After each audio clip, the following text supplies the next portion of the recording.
Hey, Hey, everybody. chat. Good to see everybody in the building. We are calling this the Appellate Cleanser. It's a play, of course, on appellate and palate. And I think what this will be, maybe we could do this regularly, Jim. We do a round robin where we watch and or read different appeals and maybe post-conviction relief, anything of that sort. And it gets us away from the hard facts of the case, the sad stuff. And we just get to hear a lot more of the legal arguments and, from different perspectives, different issues. Today, we'd be looking at a Tennessee Court of Appeals, but this could really be any appeals court anywhere. So let us know what you guys think. And Jim, anything to say before we get into this case? Not specific to this case, but this is one of the fun things. I'm sure many people know this, but that's one of the fun things about doing appellate work, either criminal or civil, is you have a fixed set of facts. You don't argue what the facts are. It's just purely the application of law, which is really fun. And one of the things I enjoy And Nick about is appellate here work. too. So, love, we're going to have some Here we sweet go. perspective on appeals here in the United Mm. States. Always love it. Yeah. Hey, folks. And I just learned that David Gingers have written a reply to the trustees' motion to exclude him from representing Laura Owens. And he's not a good lawyer. How do you pronounce his name again? Ginger ass. So it's my Swedish pronunciation. I have very. It's just hard. Yeah. Yeah. So David S. Ginger ass in the Laura Owens case, the serial pregnancy scammer, in the bankruptcy case now, he wants to represent her despite being a possible witness, which the trustees said, no, you can't. So they wrote a motion to no, tell him to fuck off. Well, not with more words and more lawyerly. And now he made how many pages of a reply to this? Well, it's for him, it's a short one. It's only 9 pages long. How long?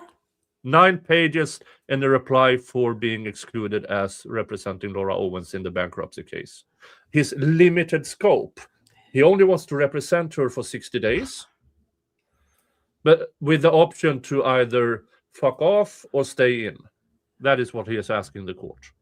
Yeah. So we're joined by Tiffany, my BFF. Hey! Yes, Hey, Tiffany, the fit lawyer ATL, good to see you. I did drop a link in case you want to pop on and watch with us. No pressure. Quick housekeeping, you guys. We just came over from a stream that was hosted over on Nick's panel where we talked and decompressed over the Edric Faust verdict. So if you missed that, definitely check it out. This is kind of, getting us away, getting us, a little bit of reprieve. Before we do that, I do want to mention that it seems like Colin Miller, you guys have heard me talk about Colin Miller when I talk about wrongful convictions and appeals. He often is how I hear about different cases. A lot of people know him for his work with the Undisclosed podcast for the Adnan Syed case. Caitlin Conley, a New York case, probably another case that's kind of up there on the radar that maybe you've heard about that Colin Miller has worked in some manner. He is taking an interest and he's reached out. He's interested in doing some pro bono work for Edric Faust. With that being said, I'll drop his Twitter link in the chat there. So we'll follow what he does, but we don't know exactly what's going to happen next. And a lot of people are asking about fundraisers and how do we send money over.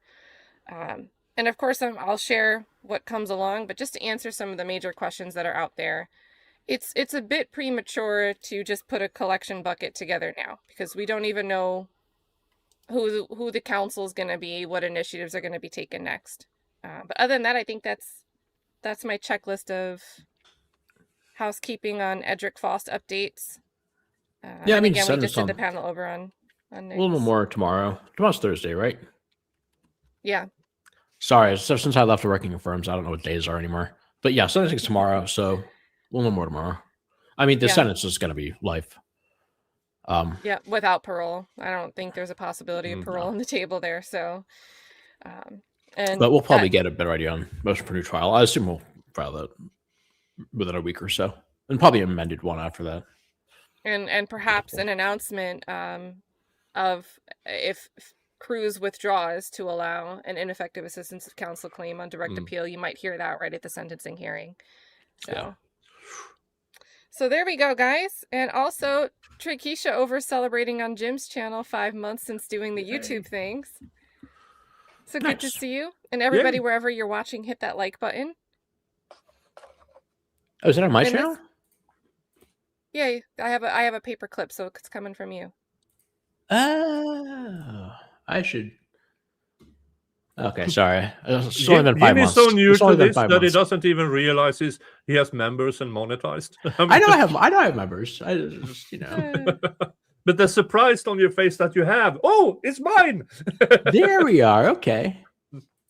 Hey, everybody, in my channel, Mary, Trey. Yeah, you gotta look for. I think you guys see the paper clips, or I see the paper clips for yours, and you don't see paper clips for your own, something like that. We need more Tiffany Adams streams, by the way. I love Tiffany. Yeah, I sent a link. If she wants to come up anytime, you can come up anytime, Tiffany. Yeah, for sure. This case, guys, I don't know any background. I started watching it a little bit, and I was like, oh, I think this is a case that reminds me of Jim. You guys will see why as soon as we start playing it. We're just gonna listen I look like the through guy it. on the left. No. Wait, with the glasses? But we're going into it blind, but we get to hear the arguments and figure it out together. So here we go. You guys do volume check in the chat, and let's hear what they've got.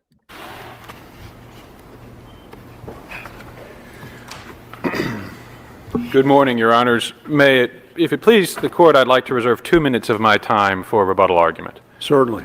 Thank you. And may it please the Court, Joshua Hedrick here from Knoxville on behalf of Demetrius Bennett. Demetrius Bennett's convictions should be reversed for 3 reasons. First, it was error to admit proof of a possession of a different gun on a different day. And second, in the alternative, Mr. Bennett was deprived of the right to counsel where trial counsel failed to object to the admissibility of the gun. And third, that the evidence in this matter was insufficient as a matter of law. And I want to focus on the first 2 points today. I'd like to begin by the discussion of the possession of the gun. I know that Your Honors are likely familiar with the basic facts, but in this case, there was a lady, Ukiah Pelcher, I hope I'm saying her name properly, who claimed that Mr. Bennett was in possession of a black and brown gun. That's page 36 in the record.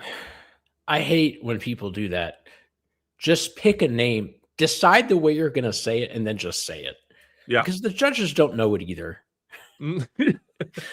It's just say it. It seems like you're making yourself sound unprepared. Not everybody can blame their accent like I can. Just pick a name. I hate that. It doesn't matter at all. And but that tie should be either a shade lighter or a shade darker.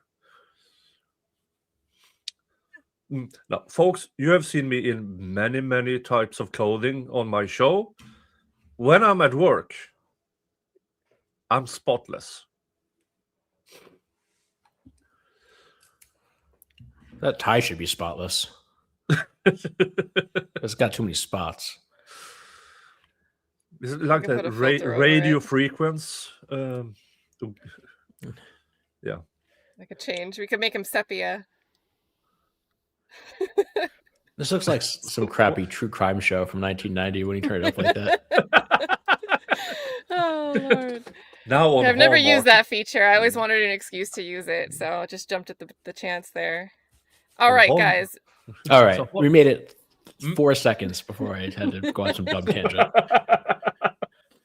And the state sought to introduce a video of Mr. Bennett in possession on a different day, separated by several months, of a black gun. The trial court observed, both in the record at 55 and in the written record in Volume 1 at 64, in the trial court's opinion relating to the motion for new trial, the trial court observed that it may or may not have been a different gun. And I say that because the trial court sort of takes both positions respectfully. The trial court accredits the strategy of drawing distinctions between the weapons, but then the trial court specifically says that the video of the gun from the prior date was relevant to show that he possessed the same gun on this date. So inherent in that, I think, is the trial court making the finding that it is the same gun, because the trial court says there is relevance in it being the same gun. How did the trial court instruct the jury that they could view the gun, view the video? There was no the video. There was no limiting instruction given. The video was presented to the jury, as the record seems to indicate, sort of without comment. The difficulty was, and I will tell Your Honor that. So the trial court didn't instruct you can't use this video for propensity or anything like that? There was the date there was the different date, right? That the indictment charged on this date, and the instruction said you must find he was in possession of this firearm on this date. And the record indicates that the video was clearly a different date. I think it was July and September was the time span. But if I'm incorrect, I'm happy to be corrected. But my recollection of the record is that there was no limiting instruction. So the problem becomes compounded by the verdict we have in this case.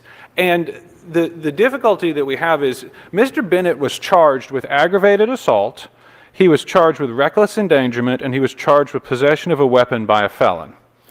The jury rejected the aggravated assault in favor of, they acquitted on aggravated assault and convicted on simple assault. The jury acquitted him entirely of the reckless endangerment and then convicted him of being a felon in possession of a firearm. Now, the testimony at trial from Ms. Pelcher, who was the only... We don't have to have consistent verdicts, do we? So the inconsistency is not automatically a problem, and I'm not advancing the argument that I recognize that the law is we do not have to have consistent verdicts. But I think we can learn from this verdict is that the jury appears to have considered something that they should not have. And by that what I mean is the jury appears to have rejected the idea that Mr. Bennett brandished or threatened anyone with a pistol on that day. You're asking us to jump into the mind of the jury. We have no idea what we're thinking. That's one of the reasons we say that you can have inconsistent verdicts, because there's no way for this court or any court to determine what they were thinking, why they did what they did. As long as the evidence supports the verdict they returned, we're not to question why they came up with the random verdicts that they may have come up with. So is there anything in the record that supports what you're advancing to us, that the jury considered the wrong date? Respectfully, I think so. Although you have to reason from what is not in the record. And well, if I may, then that gets back to Judge Dyer's issue. You're asking us to speculate about what the jury did or didn't do. I don't think I am. And the reason I say that respectfully is there is no testimony that he committed a simple assault. There's no testimony that he touched her. There's no testimony that he placed hands on her. There's no testimony that he threatened her other than the phrase, "I'm going to shoot you." So the only way you can get to simple assault is if you entirely reject her testimony. Sorry, stop. And if that's so, then the only pistol that you have in front of, the only proof you have... I need to clip that. I need to clip that. There's nothing except I'm going to shoot you. Yeah? Now, I understand him. I know. That in itself is not evidence that it actually happened, but it just sounded so funny.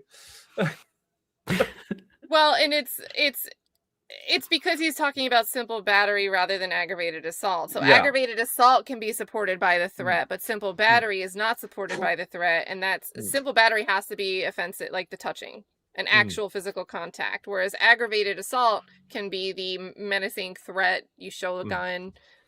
So that's really the distinction he's getting at here, but colloquially, it's very funny to hear somebody say that. Yeah, we gotta hear that. Somebody said positive QB said replay, and I think we have to. Yeah. Let's get back. Let's start from her. I don't think I am. And the reason I say that respectfully is there is no testimony that he committed a simple assault. There's no testimony that he touched her. There's no testimony that he placed hands on her. There's no testimony that he threatened her other than the phrase, "I'm going to shoot you." So the only way you can get to simple assault is if you entirely reject her testimony. And if that's so, then the only pistol that you have in front of, the only proof you have of a pistol's existence is the video from the prior date. And I changed my mind, so it's both of them are assault, and neither of them are battery, right? I thought he said simple battery at some point, but assault, a threat, a verbal threat. If someone is reasonably in fear because of that threat, then ignore my argument from a few minutes ago, and I thought he said battery. Except I'm going to shoot you. It's like hearing this. I'm not this, and then but. Oh wow. Well, but see, this is interesting. Amanda Lives, pin this. And this is the heart of what he's going to argue here. So there's a video that the state introduced, and it's going to go down a rabbit hole, but the video introduced is from a totally different date. It is not from this incident. It's so months on one hand, it's prior. prejudice. It's a prejudice issue, introducing this at all. Additionally, it might not even be the same one. So that this is going to come into play. That's so wild sentence. I get it, but it's still Yeah, I understand this argument, but it just sounded so funny. And I guess maybe the idea would be if you take that testimony about that threat to be credible, the jury would have found, they wouldn't have found for the simple. They would have gone higher. Yeah, Do you but know again, any evidence that she knew that he was seen with a gun? You have to take that into, if she's not in the video where he's handling the gun, then what evidence is there except her testimony? Nick, I think you're gonna like this one, Nick. Oh. Okay. And that is where the problem is. That's where the prejudice is shown by the admission of that previous pistol, right?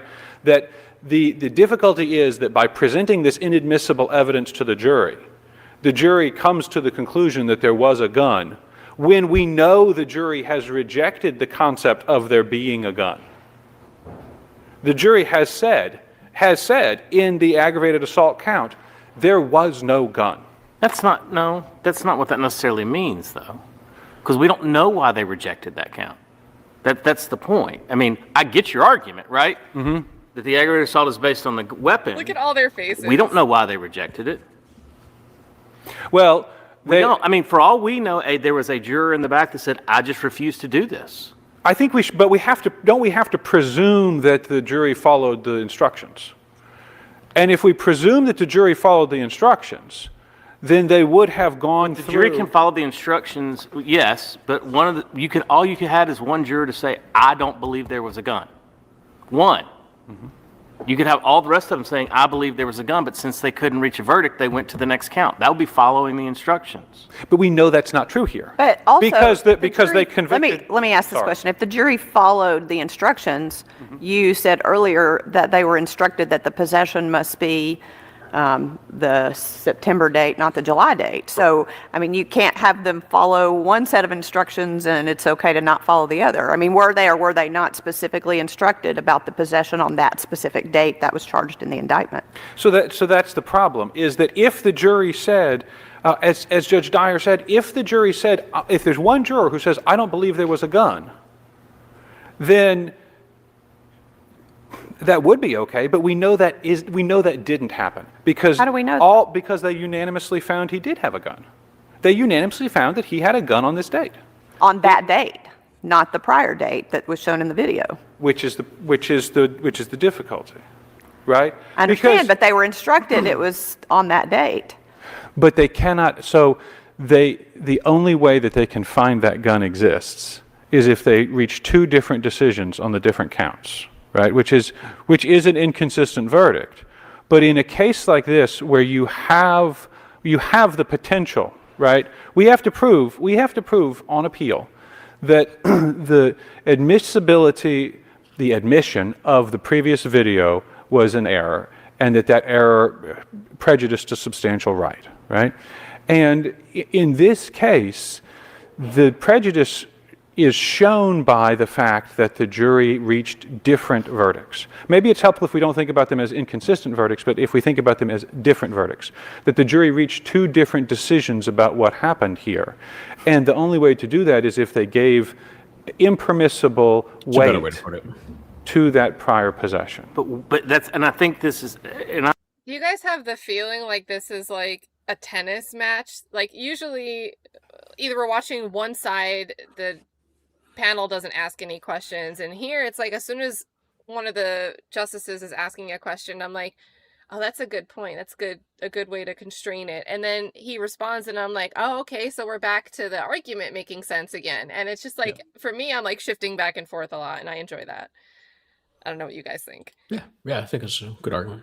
I'm really excited to see how critical they are of the state in this case.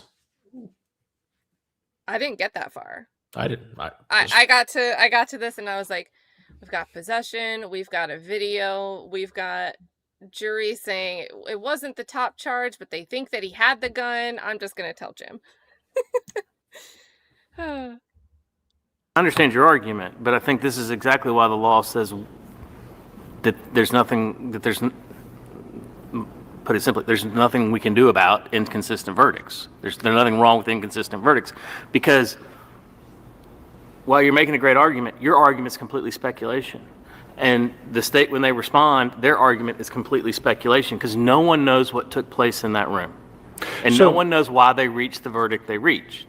And so that, in a very simple form, that's why we have to say, the law says, inconsistent verdicts, you know, there's not much you can do about them. And in that, so that, I think, Unless there's just not proof to support it. Unless it's just not sufficient. Like if they find a verdict, they find it and they say it's, and you go, well, looking at the record, there's no way they could have found it because there's no proof of it.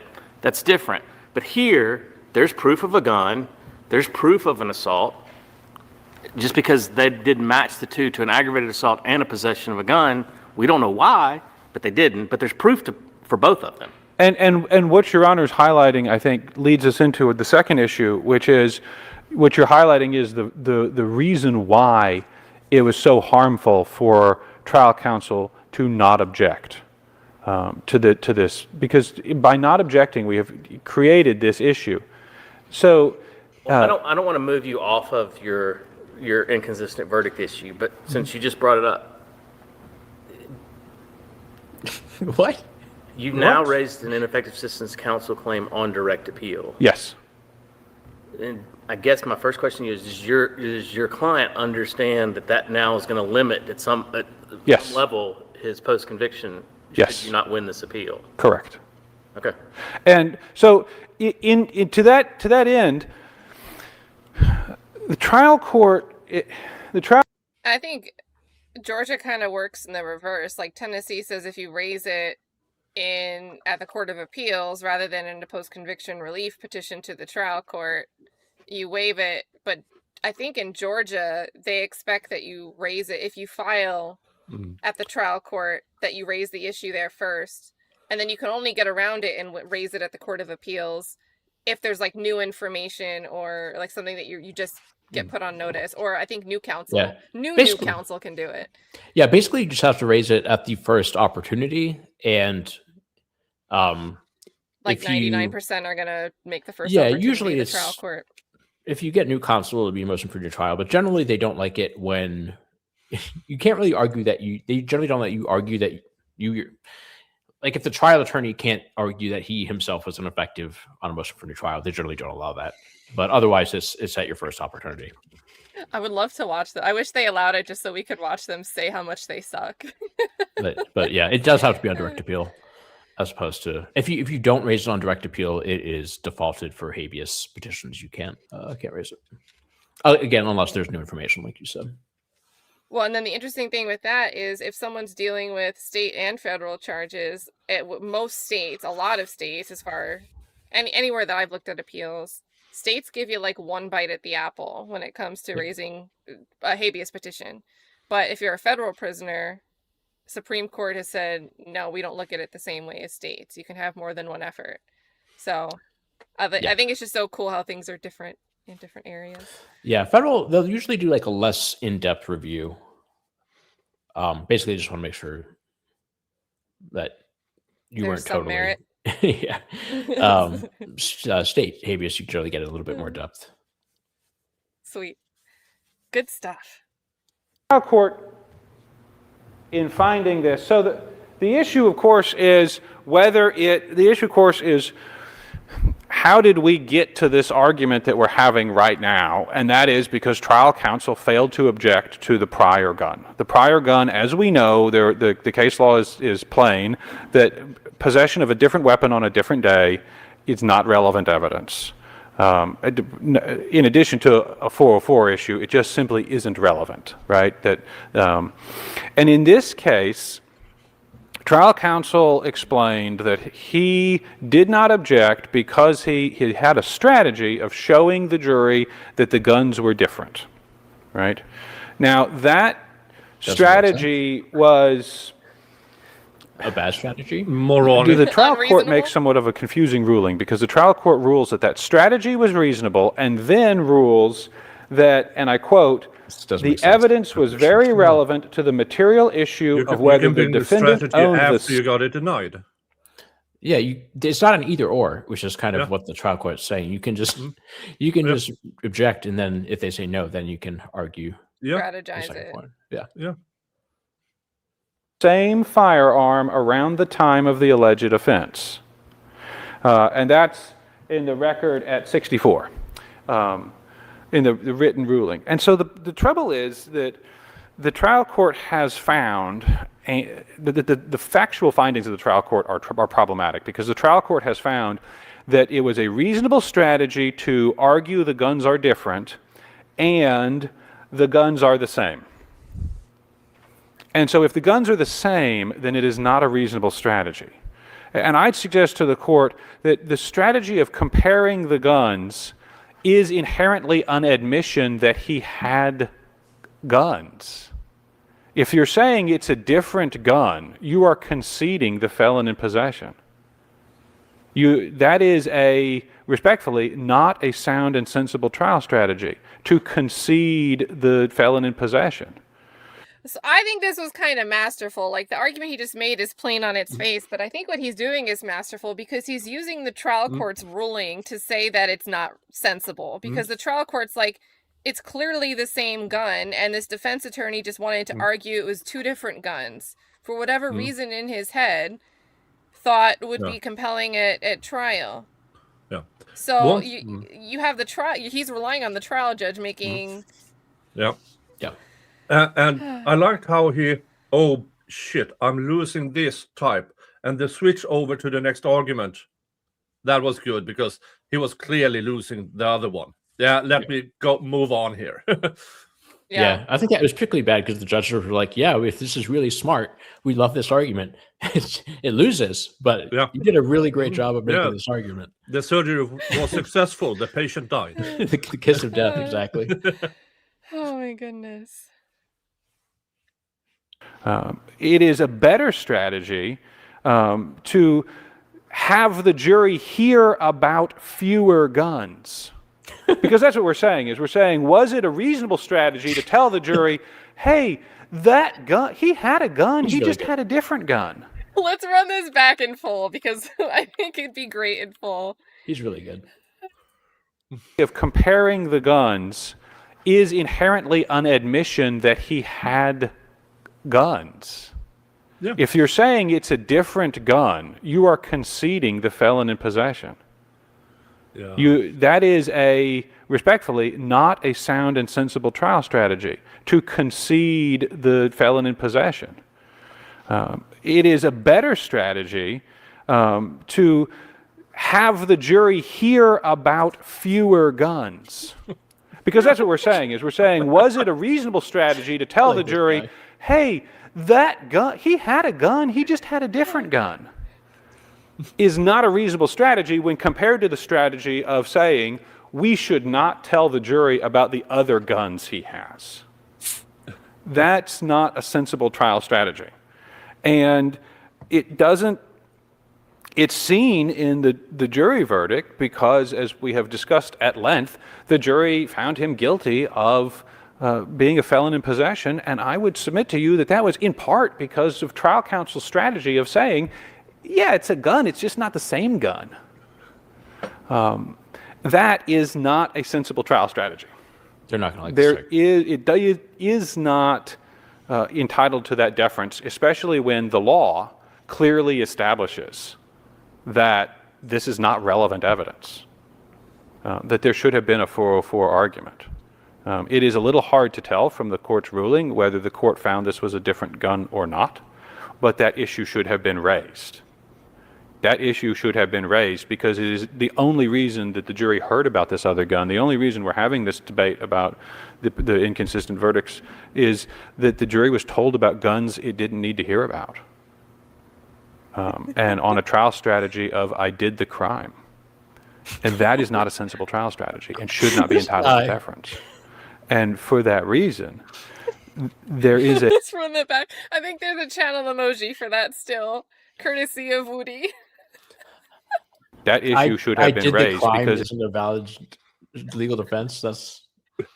He's really good at like simplifying these things down to their like barest, most minimal principles.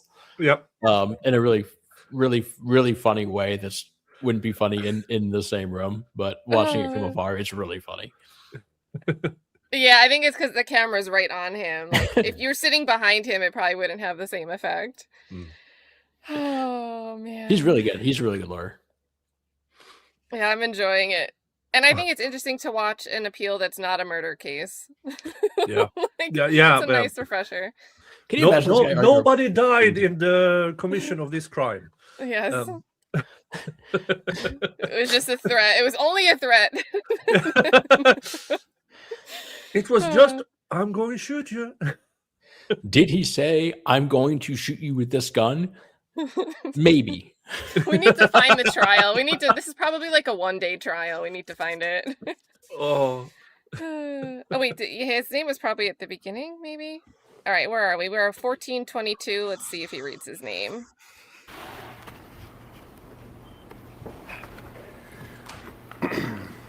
Good morning, Your Honors. If it please the court, I'd like to reserve 2 minutes of my time for rebuttal argument. Okay, you didn't say his name. Thank you. And may it please the court, Joshua Hedrick here from Knoxville on behalf of Demetrius. Joshua Hedrick. All right, we were here. The only reason that the jury heard about this other gun, the only reason we're having this in Georgia. There's an appellate attorney named Ashley Hedrick in Georgia. I was trying to remember where Hedrick came from. State AG's debate office. about. I keep thinking that it rhymes with Edric. I'm supposed to take our focus off of that case, and then his name rhymes. Because it is the only reason that the jury heard about this other gun, the only reason we're having this debate about the inconsistent verdicts is that the jury was told about guns it didn't need to hear about. And on a trial strategy of I did the crime. And that is not a sensible trial strategy and should not be entitled to deference. And for that reason, that's a good point. There is a probability of a different outcome. And that probability of a different outcome is sufficient to undermine our confidence in the outcome. That we cannot be confident that this outcome was a fair and just outcome and that it wasn't based on this unacceptable evidence that was admitted on respectfully a poor strategy. And it doesn't give me any pleasure to be critical of another lawyer's trial strategy, but in this case, it is impossible to see a path by which that argument results in the jury finding your client did not possess a handgun. What other proof in the record was there of the defendant's possession of the gun in the charged count other than the victim's testimony? The only proof in the record was her testimony. And that's why I think the jury's rejection of her testimony is important. That's why I leaned so heavily on it in my first issue, was the jury's rejection of her testimony, because there is no... The other testimony essentially was that the officers arrived and they located Mr. Bennett and they arrested him. There was not a weapon recovered The only source of proof of the existence of the weapon was Ms. Pelcher said she had seen it or had been threatened by it, depending on how you would credit her testimony. So that, to me, that's a critical fact. Mm. They show up, they arrest him, and they don't recover a firearm. So Yeah. How close in time was it? Is it a week later? Is it an hour later? Was it in his car? Yeah, it is. did they just not search him well? I don't know if you guys heard, like a few months ago, there was a woman that was in the back of a patrol car, but the officer, it was a girl and it was a male officer, and he didn't search her. He didn't know that she had a little revolver on her, and she ended up shooting him from the back seat of the patrol car. Oh, I thought you were going into the Acorn cop. Oh no, that's another. Yeah. That was a time too, a separate time. Yeah, But they don't always find the firearms when they take Yeah. somebody. So. Women have more hiding spots than men. Well, and he might have been like less stringent in searching, maybe, I don't know, but Yeah, there's a if Matthew's here, he'll know where it was, but there's a case where the police just left a woman in the backseat of a cruiser, and apparently there was a gun like within arm's reach. It was the cop's gun, and she just took it and essentially held the Sallyport hostage because all of the cops' guns were also in the Sallyport. Oh, And so they couldn't get to the guns. I was kind of drunk when I watched the was body this cam, in so- Canton? Was this in Canton, Massachusetts? They are known to forgetting their lose guns their in their guns, cars. yeah. Who among us Hilarious. hasn't? Who among us haven't forgotten their gun in a cop car? I mean, it's so easy to forget. Oh, man. Oh. Yeah, Okay. so for the facts in this case, what he's representing here is that when they arrest the appellant, they didn't recover a firearm. Yep. And he was convicted on the possession charge. It was an inversion. So in that case, the difficult there's a clear difficulty in saying that there's no probability of a different outcome, and for those reasons we submit that the judgment should be reversed, and that he should be entitled, at least at a minimum, to a new trial based on these errors with respect to the admissibility of the evidence. I appreciate the court's time. I think I'll save the remainder for rebuttal, if that's all right. Thank you. They have their May it own please the court, scoops. Catherine Redding on behalf of the state. I'd like to just quickly clarify a few points on the facts of this case. The state's position at trial was that the gun in the video and the gun at the Taylor homes were the same gun. And as I understand the record, defense counsel was of the same opinion. I think that there is some confusion because in the trial court's order denying the motion for new trial, it seems to have misheard or misunderstood defense counsel's this is a bad testimony at the start, motion for new Catherine. trial. So the judge had material facts wrong that neither party had an issue with. Well, Okay. credit to her for straightening Owning it out. it. For Yeah. owning it. Yeah. That not a good fact though to own. Right. If you guys missed the panel over at Nick's show, Doug was just talking about this. Oh, that it's always good when the state gets up there, and if there's an issue, just own it. Yeah. Hearing, defense counsel testified that he had a strategy that he wanted to say. He didn't object to the video because he wanted to say at trial to the jury, Ms. Pelcher is lying. She never saw a gun at Taylor Homes. She saw that video, and Ms. Pelcher is the defendant's ex-girlfriend. She saw that video, and I mean, the closing argument is in the record in this case. And what counsel said was, Ms. Pelcher is lying. She never saw a video at Taylor Homes. She told the police that she described the gun she saw in the video to the police and said that that was the gun the defendant had. But there is no proof that the defendant actually had a gun at Taylor Homes. He also suggested to the jury that Ms. Pelcher was responsible for sending the video to the defendant's probation officer. So the defense theory was doesn't really make Ms. Pelcher sense. lied. She was upset with the defendant. She had sent this video to probation and nothing happened. And so then when she saw him at the Taylor homes, she called 911 and said she saw the gun and it was the same gun from the video.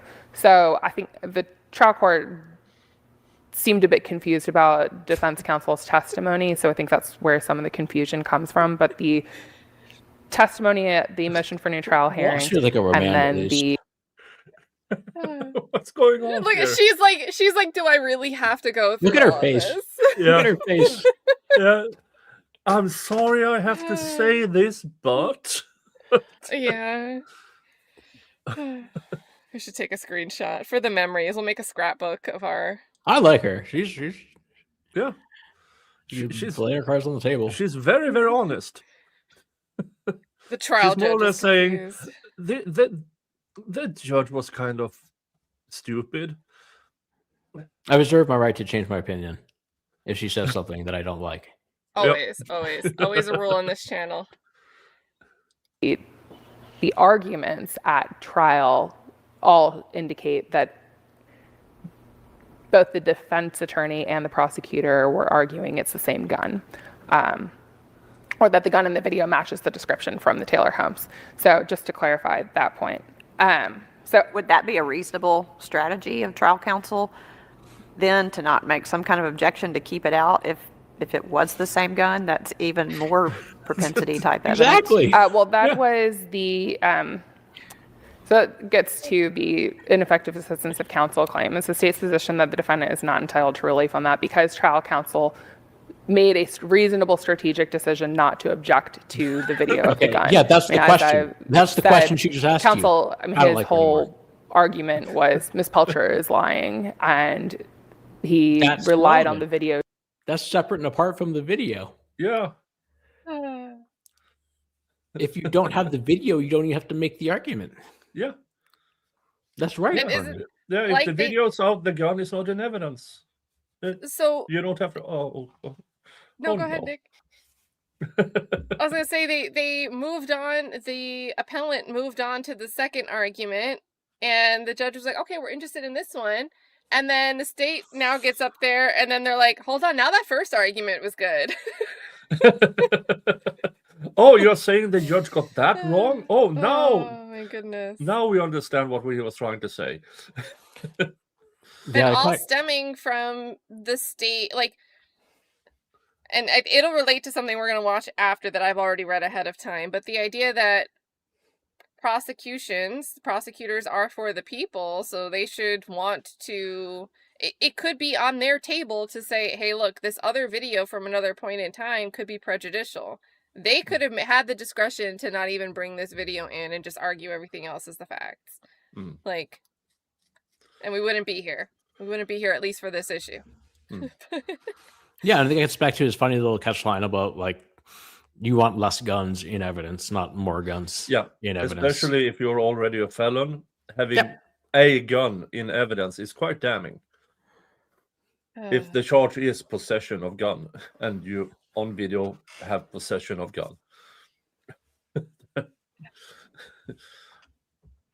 To offer an explanation of how, we have a 911 call from Ms. Pelcher where she is immediately calling 911, and they're like, well, what happened? What did you see? And she goes, oh, the defendant has this gun, and gives it automatically, is just rattling off a description. And so counsel relied on that. And I think that it's the state's position that was a reasonable strategic decision. Ms. Pelcher's testimony was the only, as defense counsel has said, it was the only proof of the offense. And so the way to a reasonable decision on how to present a defense is to attack her credibility. And counsel, this was part of counsel's strategy. But even if this court were to disagree and find that counsel was deficient for failing to object, the second issue is the defendant can't show prejudice because he can't show a reasonable probability that the trial outcome would have been different had counsel objected to the video. And so this state's position that Curious to see where you're going with this, but okay, let's proceed. Yeah, let me not even speak my mind. Maybe my facial expression made it clear. The trial court that there's no breach of a clear and unequivocal rule of law by admitting this video, and That's separate. That's a different issue. that it is that the defendant can't show a reasonable probability the trial Yeah, she outcome. just switched to error of law Yeah. when she was just making an argument about it wasn't harmful, there was no prejudice to the appellant. Like, of course Right. it's prejudicial. Like the only other thing that we've heard is that they did not recover a gun. So if we don't have this video showing this guy with a gun, albeit on a different date.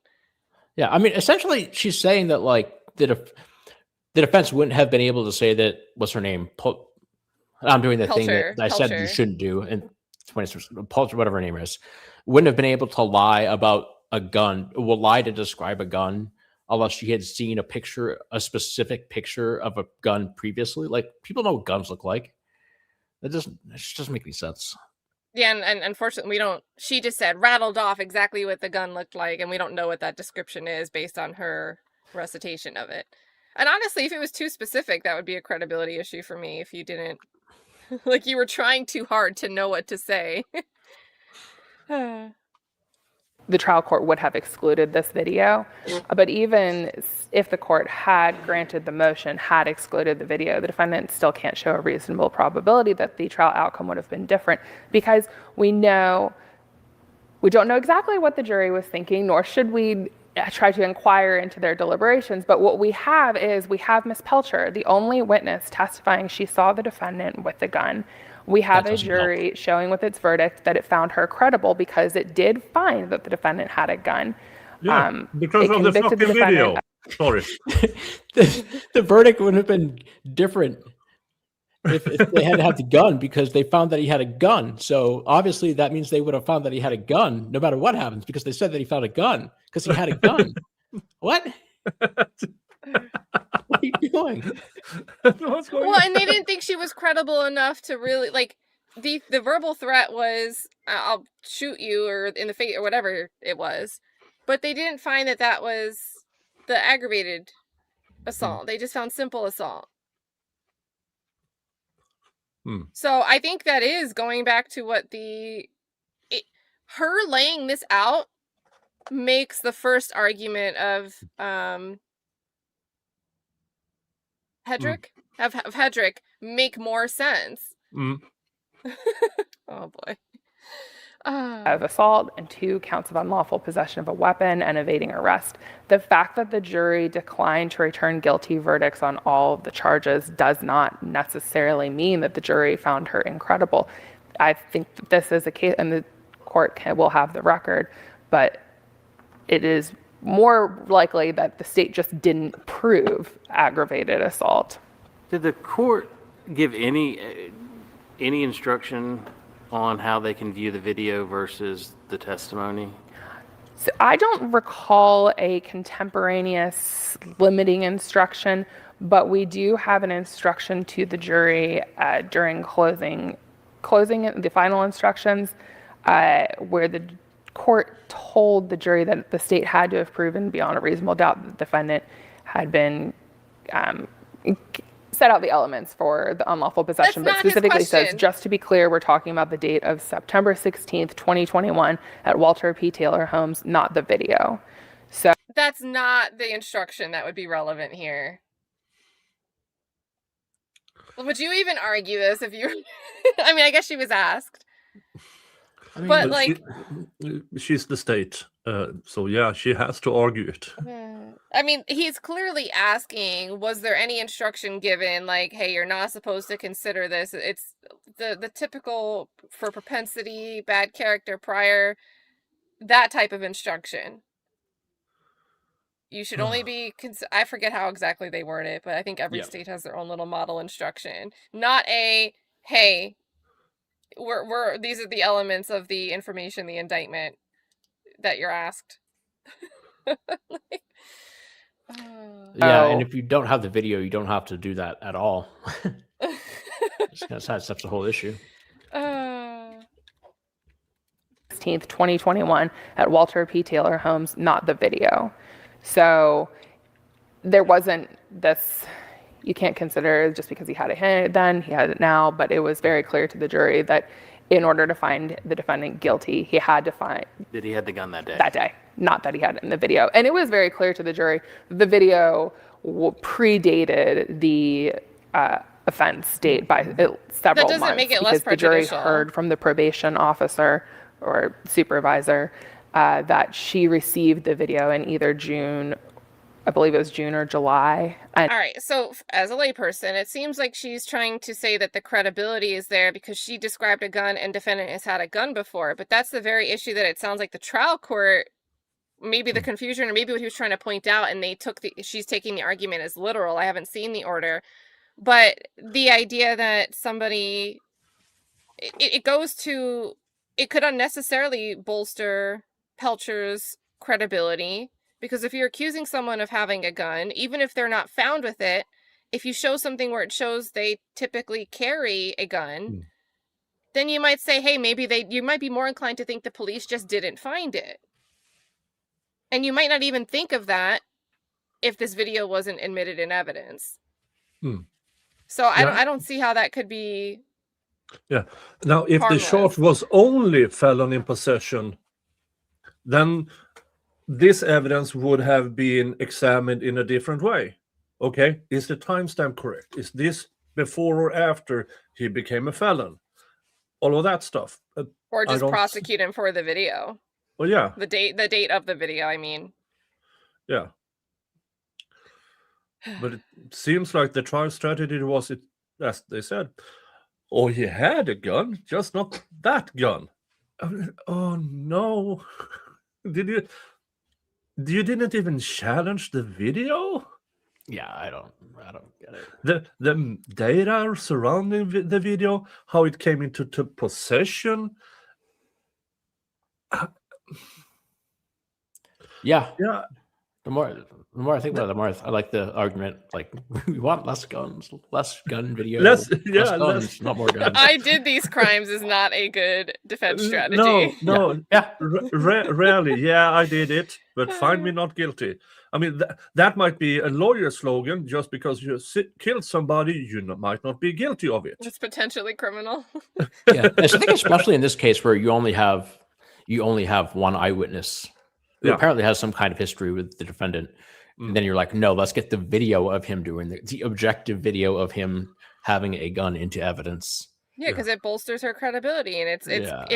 got to be harmful because that's the only other thing that they could have relied on. Yeah. So, because I'm assuming the officer didn't get on the stand and say, yes, we recovered a firearm, because they did not recover a firearm. So,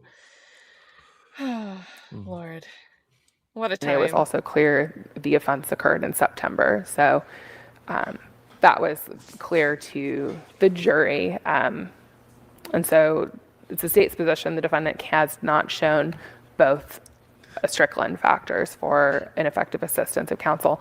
And then going back to his kind of attack, basically, just on the admission of the video, the defendant concedes we're up on plain error review.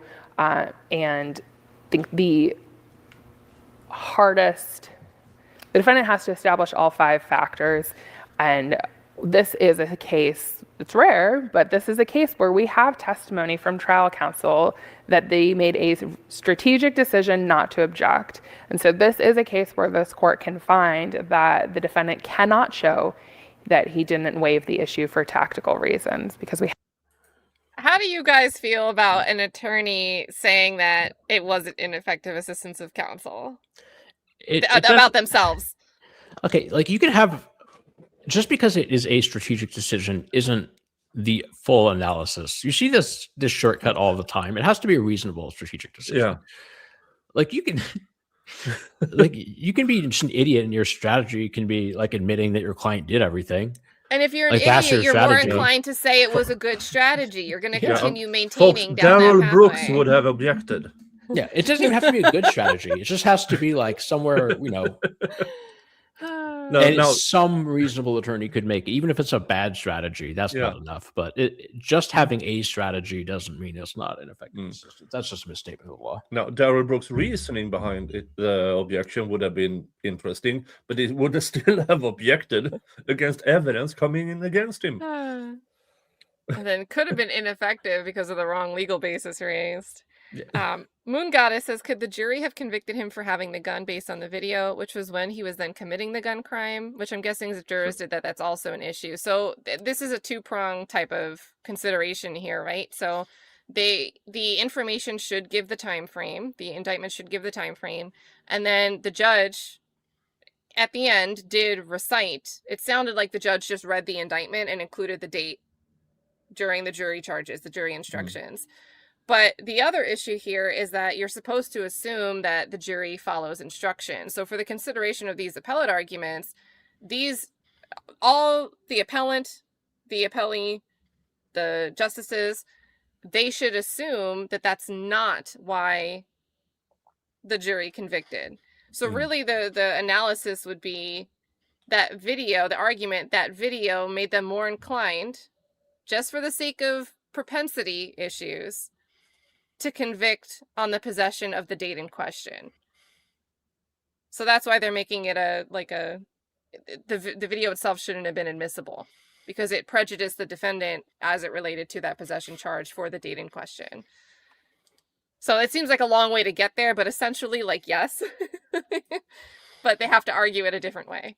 Yeah. So I'm sorry, I'm covering Nick there when I have a longer comment. He's just a flower. Look at the No moon worries. goddess flower over Nick. Yay! Love it. Have that testimony for counsel.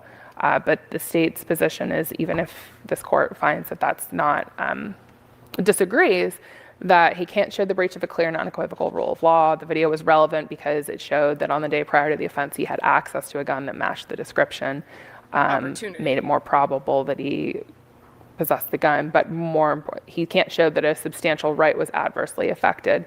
Evidentiary rulings ordinarily do not rise to the level of constitutional violations. Again, he can't show the tactical reasons, and he can't show that consideration of the error is necessary to do substantial justice, because, as I said, the jury heard that the video was filmed at least several months prior to the offense. It was aware of this timeline, and it was instructed that it had to find the defendant, if it was going to find the defendant guilty of unlawful possession, it had to find that he had the gun at the Walter P. Taylor homes, not that he had it in the video.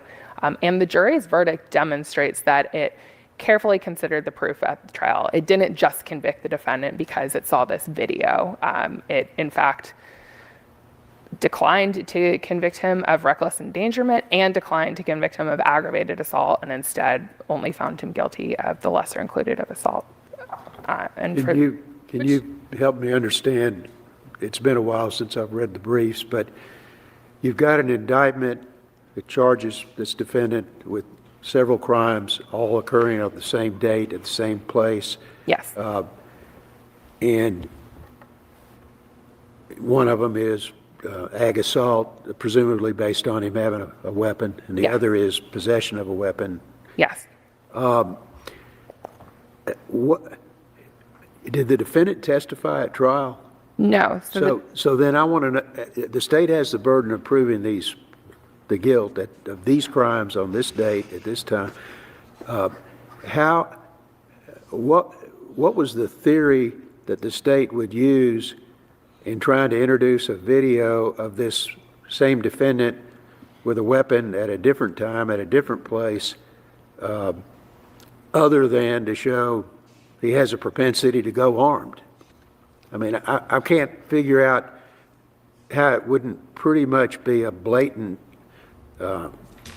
propensity type evidence that, and I realize this thing about strategy and, well, we wanted to show it wasn't this, it was a different one, but how do you get to the idea of a video of a guy with a gun at another time prior to this, at another place? How do you get to how did the state get to what theory did they have to say It's a long question. this should come in to prove his guilt of these crimes on this time? That's what I'm having trouble understanding. Sure. And I will admit that my recollection of how this video, I don't recall there being a hearing.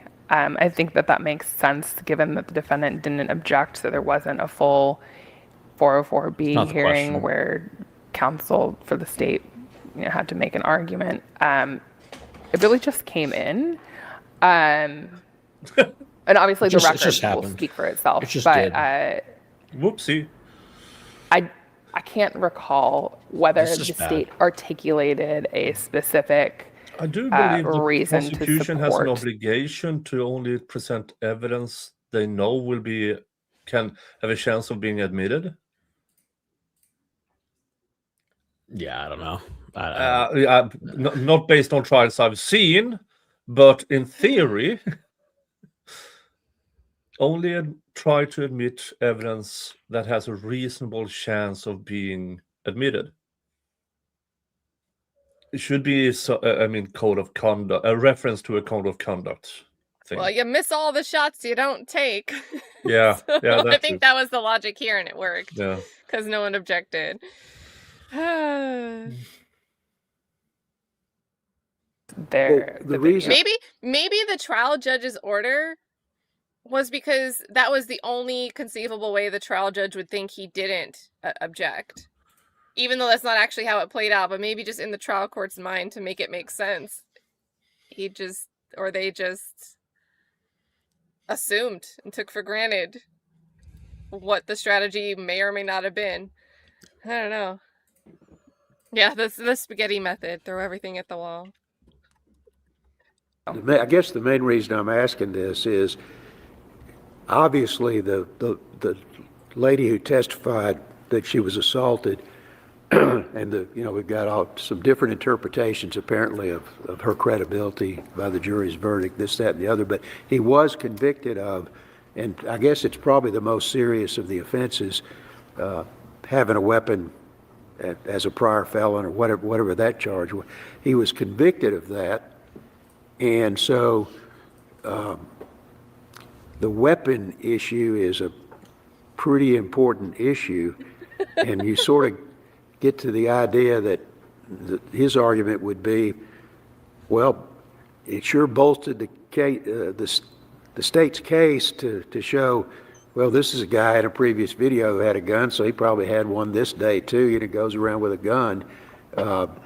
And so I'm back to the jury. They're going, well, we're not sure what this lady, we don't know if we believe her or not, but what about, did he have a gun? Well, I'm not sure about this lady's testimony, but we got this video of him going armed, so we got some pretty good proof here that he probably had a gun. In fact, we think he had a gun beyond a reasonable doubt. I mean, it's not much of a Well, and I think this is getting to Moon Goddess's question. So I like this guy. Yeah. he has no problem talking about what the jury might have done differently, and it's like I think the state is trying to avoid the issue of thinking of what's in the jurors' heads, because introducing this would make different things be in the jurors' heads, and then they would have to admit harm. So he's not afraid of it. Yeah. Oh yeah, you want me to screenshot the smirk? I'll screenshot the smirk. Let me move the caption. Maybe a new emoji.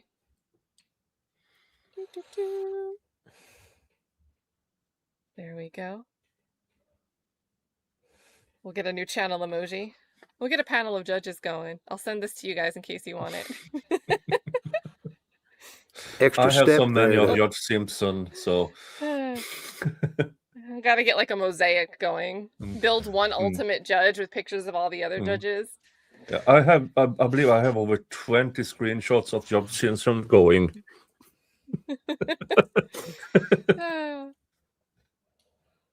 Yeah, they get to be very, very obvious. To convict him based on that, I understand the court's concern. I think that this is a situation, though, that we have the limiting, not the contemporaneous, but we have the instruction from the court to the jury. You Not about cannot 404. find him guilty just because you have to find that he had it on this day. The fact that he had it before, Yeah, you that gets to cannot his find him point, guilty though. based on that. We have a jury that But to me, that only distinguishes the date. It doesn't tell the jury that you cannot consider it for propensity of carrying, doing Yeah, the same thing on another day. Yeah, it doesn't really address this point. Yeah, the charge was a felon with a gun, not, and that in itself was as a enhancement charge for the other things, but it stood alone. Possession of a firearm while a convicted felon. Yeah, and that's something they could just say, well, he shouldn't have had the gun in the video anyway, Yeah. so we'll just get him on that one. And even if we think that the girl might have been lying, maybe we think maybe she's only lying because he's been bad to her before. So let's get, you know what I mean? It can stack up. It gives you a way to convict on something that isn't really a consideration of what the state has presented and proven. Oh yeah, maybe the cat lawyer emoji. That'd be funny. That'd be funny. Did not return guilty all the way down on the charged offenses. I mean, I don't think that there is, I mean, obviously the defense position is that this bolstered Ms. Pelcher's testimony that that the jury found him guilty based on this video. But if you look at the jury's verdict, it declined to find him guilty of reckless endangerment. Which suggests they did not. And it declined to find him guilty of ag assault and just found him guilty of assault. And I think that if you... This is why I did this earlier. That to me suggests that they didn't think that he actually had the gun on the date in question. Yeah. Yeah. Like, Yeah. lady. Which goes to the appellate attorney's first argument. What the jury thought at the time. Yep, and it's crazy because the appellate judges didn't seem interested in, they weren't interested in that argument, and now she's like making it more important.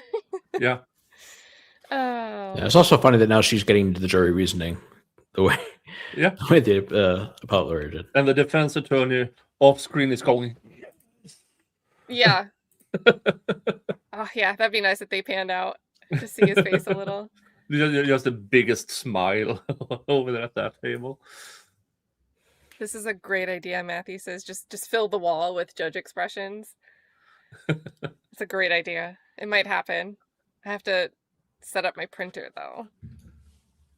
Look at it, it really does not come down to an issue of credibility, because it comes down to an absence of proof on the aggravated assault. We have Ms. Pelcher's testimony that she says that he pulled the gun out of his pocket and said, it's in the brief, I shoot you in your face, but never, points it at her. It's not pointed at anybody. So we have an issue there. We have a past tense threat that he's approaching the area holding a gun in the air, but he's not pointing it at anybody. There's no firing of a weapon. So I think that the way to understand the jury's verdict, obviously, we don't know because we don't inquire. But looking at this, I think there's a very strong case that the jury did not rely on this video to convict the defendant of the unlawful possession, that it relied on Ms. Pelcher's testimony, that it found her credible, and the defendant's up on plain error review. So even if it was, it's an evidentiary issue. It's one that defense counsel intentionally did not object to. He wanted this video to come in, or at least was very willing to to use it in his strategy. That was the crux of his defense strategy, was attack Ms. Pelcher's credibility, explain, you have more than just saying she's lying. She is lying, and here's where this came from. And he pieced the different pieces of evidence together as a vindictive ex-girlfriend who was mad at the defendant and had sent this video to probation to try to get him in trouble. And then she saw him and she called 911 and said, oh, he's got a gun. And she described the video and the gun because she knew he had it. And that was defense counsel's closing argument. That is not, there's no reading in between the lines there. That was what counsel said. So given that we were up on plain error, given defense counsel's failure to object, and the fact that we're talking about an evidentiary issue, it's the state's position that the defendant is not entitled to relief from the admission of the video. And that it was a reasonable strategic decision not to object, and even if it was deficient for counsel not to object, the defendant has not established a reasonable probability that the trial outcome would have been different had he objected, given what we can discern about the jury's feelings on Ms. Belcher's credibility. I'm more convinced So if there are by no further her questions, the state. than by the defense. Oh, Yeah. boy. Now, regarding everything else, maybe not, but definitely the gun charge, which is That's a significant one. Yeah, it's a significant one. And she made a better argument for that than the appellate attorney. Yeah. And I think that absolutely. matters because, like, in a decision, if they know that something's going to be remanded or something's going to be vacated, if it affects the other sentencing, then everything's got to be vacated. So, Yeah. to me, that question from the last justice, he might have already been working out the logistics of, if we reverse on this issue, what has to be done again. Because the sentencing may have been contingent on the max years coming from the charge that would be vacated, the count that would be vacated. So, Ask this court to affirm the judgment. All right, thank you, General. and he only reserved 2 minutes. Oh, well, they got Yeah, the but they got all you have to fancy. do, I Thank agree you, Raj. with If opposing counsel. I would die if he gets up there And says quote her saying that. the things, yeah. This Yeah. guy could if Your Honors, please, this guy could retire and go into acting. Yeah. Like, I could just picture him in so many movies. Judge Dyer, what's the name of the fluffy guy in Modern Family? I I don't know. Someone in the chat might know. mm. Yeah, was the weapons real? What if it was like the prop gun? Oh man. if defense counsel's strategy was reasonable, then the judge would have granted a motion to exclude. Because if defense counsel's strategy was reasonable, then it would be demonstrable that they are different guns, and the judge would have ruled, these are different guns, you cannot talk about different guns, the gun is excluded. I think that's different than what you're arguing is different than what the state just said. The state said that not that this defense strategy was they're different guns. The defense's strategy was the only reason she's claiming he has a gun is because she knows of the video, that she had seen that. It wasn't this is one gun and this is another gun. The only reason she gave a gun, she said there was a gun and gave that description was because she knew of the video. That's how I understood the state's And do you reasoning of agree the that defense that's what the strategy. record shows? And that I do, and that's the big problem, because if I may, I wrote it down, the quote from the state's argument when my colleague said she told them about the gun because she knew he had it. Well, if you tell the jury in a felon in possession that the witness knew your client had a gun, I did these crimes. that's going to encourage the jury to convict your client of possessing a gun. Yeah. That's He's so not a good. good strategy. He's so good. Yeah. Oh God. He kind of reminds me of Andrew, actually. Andrew has the same cadence when he argues. Oh man. Andrew Fleischman. Gotta run that back. And it's like he meets their confusion with something that would be more confusing if you don't agree with his confusion. That's what the record shows. Confusion. And that I do, and that's the big problem, because if I may, I wrote it down, the quote from the state's argument when my colleague said she told them about the gun because she knew he had it. Well, if you tell the jury in a felon in possession that the witness knew your client had a gun,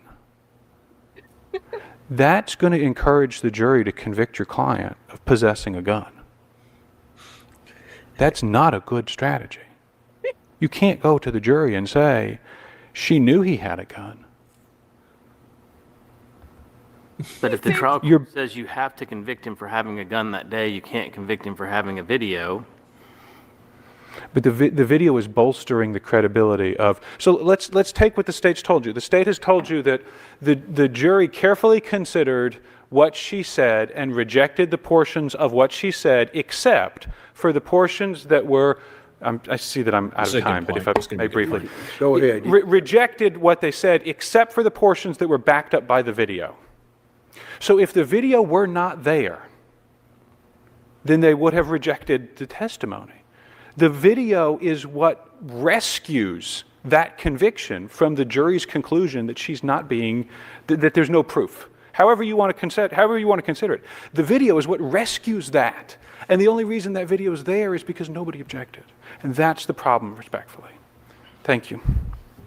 Thank you, Counselor. Excellent arguments by both sides, good briefs. We appreciate that. We'll take it under advisement, render an opinion in due course. Oh, Next I enjoyed that one. I enjoyed Yeah. that one. When you can we had quote some- opposing side, that's I a wrote good it day in down. court.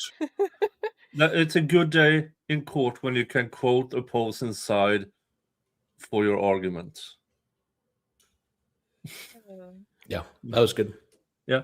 Now it is almost 11:30 p.m. here. I have work tomorrow. I have to do.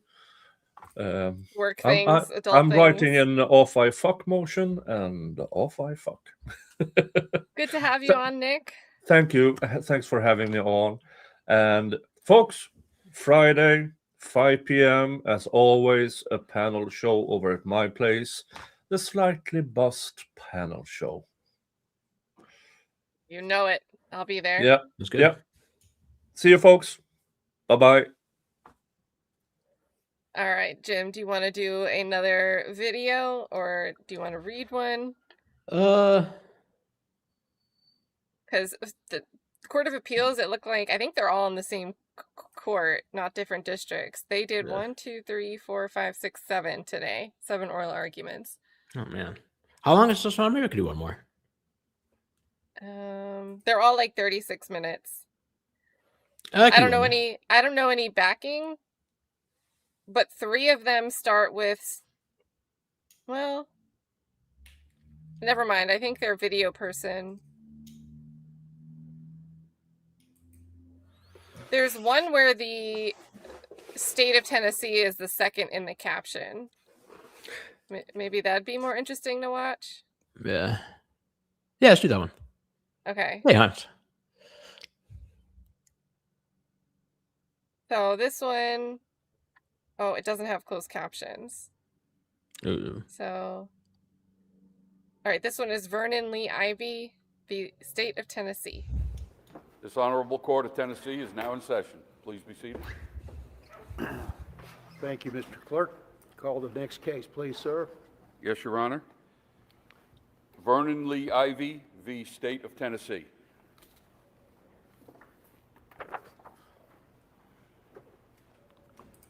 The tiny Morning, water Mr. bottles. Stone. Good morning, Judge. And may it please the court, my name is Wesley Stone. I was appointed by the post-conviction court to represent Mr. Ivy in his petition for post-conviction relief, and that appointment has continued through this court. I do request to reserve 5 minutes for rebuttal, please. Certainly. I think in preparation for these arguments, I think that the important thing that I want to stress the most is paragraph 17 of the petition for post-conviction relief. Paragraph 17A I'm gonna boost it a little. provides ineffective assistance of counsel, and paragraph 17B sets forth the grounds upon which Mr. Ivy filed his petition for post-conviction relief. Wesley Stone. Mr. Ivy entered a open guilty plea based upon misinformation provided to him by his trial counsel. I will go through each one of these provisions in paragraph 17B. The essence of the advice that Mr. Ivy received was that he could apply for probation in a situation where probation was statutorily unavailable. Where, I mean, what is that, how is that set out specifically in the record? I mean, what was actually said or misrepresented to him? What, specifically from the record? So from the petition, and then Mr. Ivey testified at the post-conviction hearing, and both of those support what is alleged in paragraph 17B of the petition. And initially, Mr. Hurst, trial counsel, came to Mr. Ivey and said the state's offering you 10 years at 35% to serve.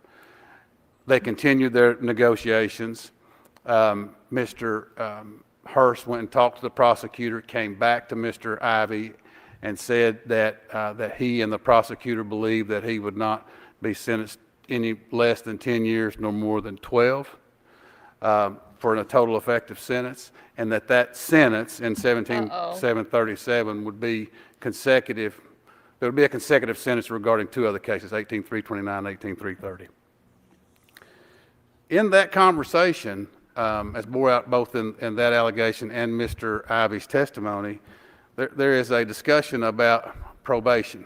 First, Mr. Ivey was a career offender on the D felonies, which put him at 12 years. So that automatically denied him eligibility for probation. But Mr. Hurst told him he would not get more than 12 years if, after making his probation argument at an open sentencing hearing, that it went bad. If it goes bad, you're not going to get more than 12 years. So Mr. Ivey at that point is thinking his maximum exposure at an open plea based on advice of Mr. Hurst is 18 years. And as the court's aware, he ended up with 30 years just in 17737, and then 6, those two sentences running. This is a random selection, Jim. I promise. I didn't. Yeah, I see what you're doing here. 30 years, huh? Wow, 30 years based on a plea agreement that went wrong. Where have I heard that this wasn't before? knowing involuntary. Yep, I see what you're doing. I guess wild. But at any rate, I think it's important, and this is bore out in the That's funny. transcript. I like his binder. And I think it's important also to Because tell. he was in another thumbnail. He argued another case today. So I wonder if his binder, like the separators, are for like each of the things he has to argue today. Because I think he argues at least 2 cases today. Oh, really? I think so. The court that I do believe that this is one issue. I've identified it in the brief as 2, but it's one issue. And the issue is that Mr. Ivey did not receive the effective assistance of counsel because he was provided incorrect information. He was misinformed by his attorney. He relied upon that incorrect information, and that prevented him from knowingly and voluntarily entering this open plea. So going through each one of these sentences in paragraph 17B, Mr. Ivey wrote, and the proof bears out, counsel informed the defendant that the prosecuting attorney was offering a plea deal of 10 years to serve in the Tennessee Department of Corrections at 35% to be ran consecutive to a previous conviction of 6 years. This confirms that there was a conversation between Mr. Ivey and Mr. Hurst regarding settlement. It does invoke a range classification greater than standard range 1 offender because 35% relates to the multiple offender range 2. And then it also denotes that the consecutive sentencing as it relates to either Rule 32 or 4035 115. But that suggests total, both in 17737 and the 2 cases that Mr. Corbin Payne represented Mr. Ivey on, that he would be facing the maximum sentence of 16 years. What Mr. Ivey was not told was, look, you're facing 3 felonies where you're subject to 12 years on each sentence. 2 with a release eligibility after serving 60% as a career offender, and 1 with a release after serving 45% as a persistent offender. And the court can stack all 3 of these sentences for an effective sentence of 36 years. You should break their arm off, shaking their hand, and take this deal now. The second sentence in 17B. Counsel then told defendant that after speaking with the prosecuting attorney again, that they agreed that the court would not impose a sentence of less than 10 years, but not more than 12 years. The reason I was making that face, by the way, is because it's like your attorney's advocating for you to commit crime. Oh, goodness. And I did look, he argued at least one other case today. The other was for a Mr. Rogers. That's the one I was playing to get a picture for the thumbnail. And Mr. Rogers was convicted of doing some things. And I thought it was funny because it was Mr. Rogers. The notes of settlement negotiations, Mr. Hurst is relying on what the prosecuting attorney is telling him, not doing his own research, and that he would that Mr. Ivey expressed his concerns about what he had been told previously, and that Mr. Ivey was told that he would not receive a total effective sentence in 17-737 of more than 12 years or less than 10. But am I correct that trial counsel didn't testify That's correct. at the post-conviction hearing? That's correct. So the post-conviction court, I believe, relied on the plea paperwork. That's correct. Oh, boy. That set out, maybe, I'm not sure how specific, what did the plea paperwork set out with regard to the potential sentences, I guess I'll ask. And in answering that, not only what does the plea paperwork say, but what is the colloquy like? Right. And what did the trial court say in taking the plea as far as potential sentences? I think Yeah. both of those things I'd like to hear about. I could answer that question, I think, with one response. There was no proof about how plea colloquies work under Judge Sexton, Shane Sexton. But the record in this case bears out that Mr. Ivey was alone. It wasn't normally in the line of cases, and that, or line of defendants taking multiple pleas, as Judge Sexton normally did. But the plea paperwork supports a finding on its face that Mr. Ivey was properly advised. I don't disagree with that. All the constitutional rights, all of those things. What the plea paperwork doesn't set out, and I think it's important that the court look at the plea paperwork in cases 18-329 and 18-330. And what you'll find when you look at those is in the plea paperwork, there's no designation as it relates to offender classification. In those two cases, Corbin Payne's cases. In the 17-737 case, the one that's before the court now, there's also no offender classification. But what the proof bears out, and Corbin Payne testified to, and Mr. Ivey testified to, there was an agreement outside of the plea agreement in 18-329, 18-330 that Mr. Ivey would get 6 years. Likewise, in 17-737, there was no designation of offender classification, but Mr.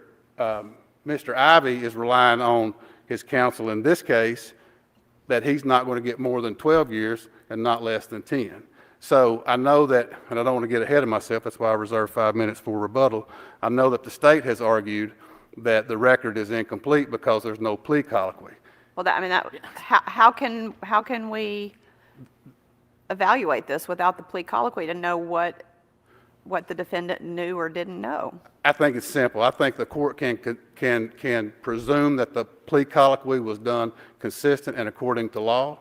What law supports the fact that we can presume that when we don't have the record? Because there's a written plea agreement signed by Mr. Ivey, signed by the state of Tennessee, that colloquy, and we've not raised the issue of there's some deficiency in the plea colloquy. But you're raising the fact that he wasn't informed, and usually part of the colloquy goes through, this is your exposure on each of these sentences, especially in an open plea. Do you agree to that? Is that what you're taking a chance on? And during the trial, during the briefing. post-conviction hearing, Supplement. the state of Tennessee asked Mr. Ivey all of those types of questions. So I think and he confirmed that he was, if I recall the record correctly, and the record speaks for itself, that he was, They don't that have the court it. went through what that Yeah, that's a possible problem. exposure was. And I quite frankly have to tell the court that I've been throughout East Tennessee and some in Middle Tennessee, and the plea agreements that are used by the 8th Judicial District and the one that's before the court now is probably one of the more thorough plea agreements that I've seen in 25 years. So, but I think that the record. But the colloquy is extremely, back to Judge Ayers' point, the colloquy is extremely important, because if the judge said to Mr. Ivey, look, this is an open plea, and I can sentence you anywhere from X to 30 years at this percent to this percent because you're a career offender or whatever, and he says that to him and then says, do you understand that? Mr. Ivey says, yep, I understand that. Then there's not much we can do, one, but we don't even know, without that, we don't know if that happened or what happened, so there's nothing for us to review. I disagree that there's nothing for the court to review, and as the court is aware that post-conviction hearings are adversarial proceedings, the state was well represented by counsel. But it's not the state's burden to prove. I agree with that, but if the defense is that the plea colloquy nixes this whole claim, the state of Tennessee could have presented that, same as the state of Tennessee could have presented Mr. Hurst to testify. So, presuming that the plea agreement was, But it's not their burden. I agree with that. You have to prove your factual allegation by clear and convincing evidence. So you have to prove that he was not advised of this by clear and convincing evidence. If I'm the state, that means I don't have to do anything. You have to put that on, and if all you have is your client's testimony and you're not going to bring a plea colloquy or counsel to bolster that testimony, then how do you meet your burden? Through the testimony of Mr. Hurst, through the allegations in the amended petition. The allegation in the petition is no different than your client's testimony, so that's the same thing. Right, but that's how we established it. I mean, if we established that what is alleged in the petition, we established that, and that supports a finding that Mr.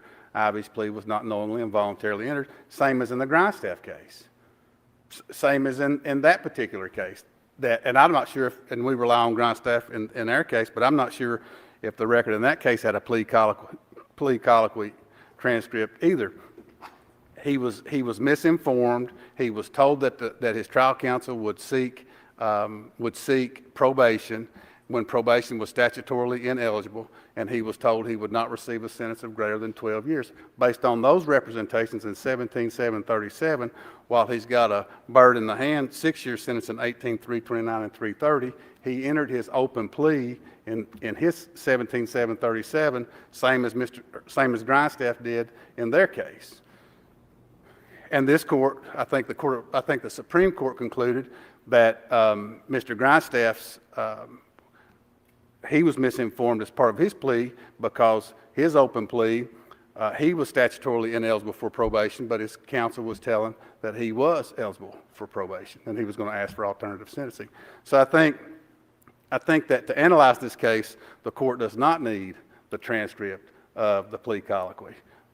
The plea agreement's in the record, and the state has relied heavily on that in their response, but it's our position that the plea colloquy does not affect this court's consideration of whether Mr. Hurst was deficient in his advice or lack thereof, and whether, but for that deficiency, there's a reasonable probability that Mr. Ivey would have not entered this open plea, same as Mr. Grindstaff. So it's our position that the court does not need that plea colloquy transcript to determine the issue before this court. That's our position. You're basically saying if everything was perfect in the guilty plea, as far as what was said about this, but the rub comes in before that when the lawyer told him something that he couldn't get or could get, and so that's where you're focusing your claim on. That's correct, Your Honor. That's correct. I guess it's a two-step process. You got to go through what the plea agreement is, and then at that point, Mr. Ivey signs off on it, and then you go before the judge and do the plea colloquy. assume that everything is properly correct in the plea colloquy. Nowhere in the plea colloquy would the court that I've ever been involved in would say, but now what has your lawyer told you? And what, it doesn't become into that kind of inquisition or that investigation by a trial court. Isn't that because that's not relevant once the defendant enters a plea and understands what the potential sentences are? I mean, anything that was talked about before is really not relevant if on the day the defendant enters his plea, he understands the crimes to which he is pleading guilty. He understands in an open plea what the sentence exposure is for those convictions that he's agreeing to.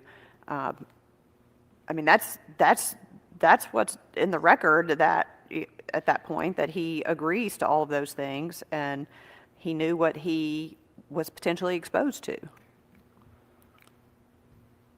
And I would add to that, and in 18329 and in 18330, he was also told by Mr. Payne, and I think Mr. Hurst was part of that global agreement, the record will bear that out, that he would get 6 years on those two cases.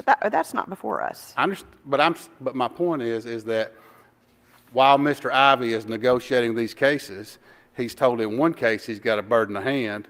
He's told in this 17737 that he's got a shot at no more than 12 years, but probation potentially. And so based on that induced him to sign this plea agreement, believing what his trial counsel that he had before, Mr. Hurst had represented him before, was telling him. So I think you're out of time. I think you've answered my question. So unless you want to keep using your rebuttal. I'm showing a minute 42 unless it's been reset. But that's our position to the court. I'll defer to opposing counsel, but it's our position that Mr.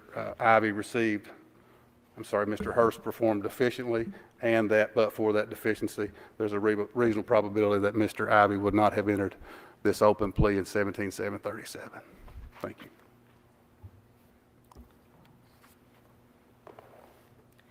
May it please the court, Catherine Redding on behalf of the state. Hey. I will admit to being a little bit confused about the exact issues that are preserved for this court's consideration. My read of the record suggests that the petitioner has waived his claim of ineffective assistance of counsel by raising it for the first time on appeal. As I read the post-conviction petition, I understand he is asserting in that petition that counsel was ineffective for failing to tell him that his charges exposed him to 30 years to serve. As I read the brief, I understand him to be arguing that counsel was ineffective for failing to discover that he qualified as a career offender for the Class D felonies and a persistent offender for the Class C.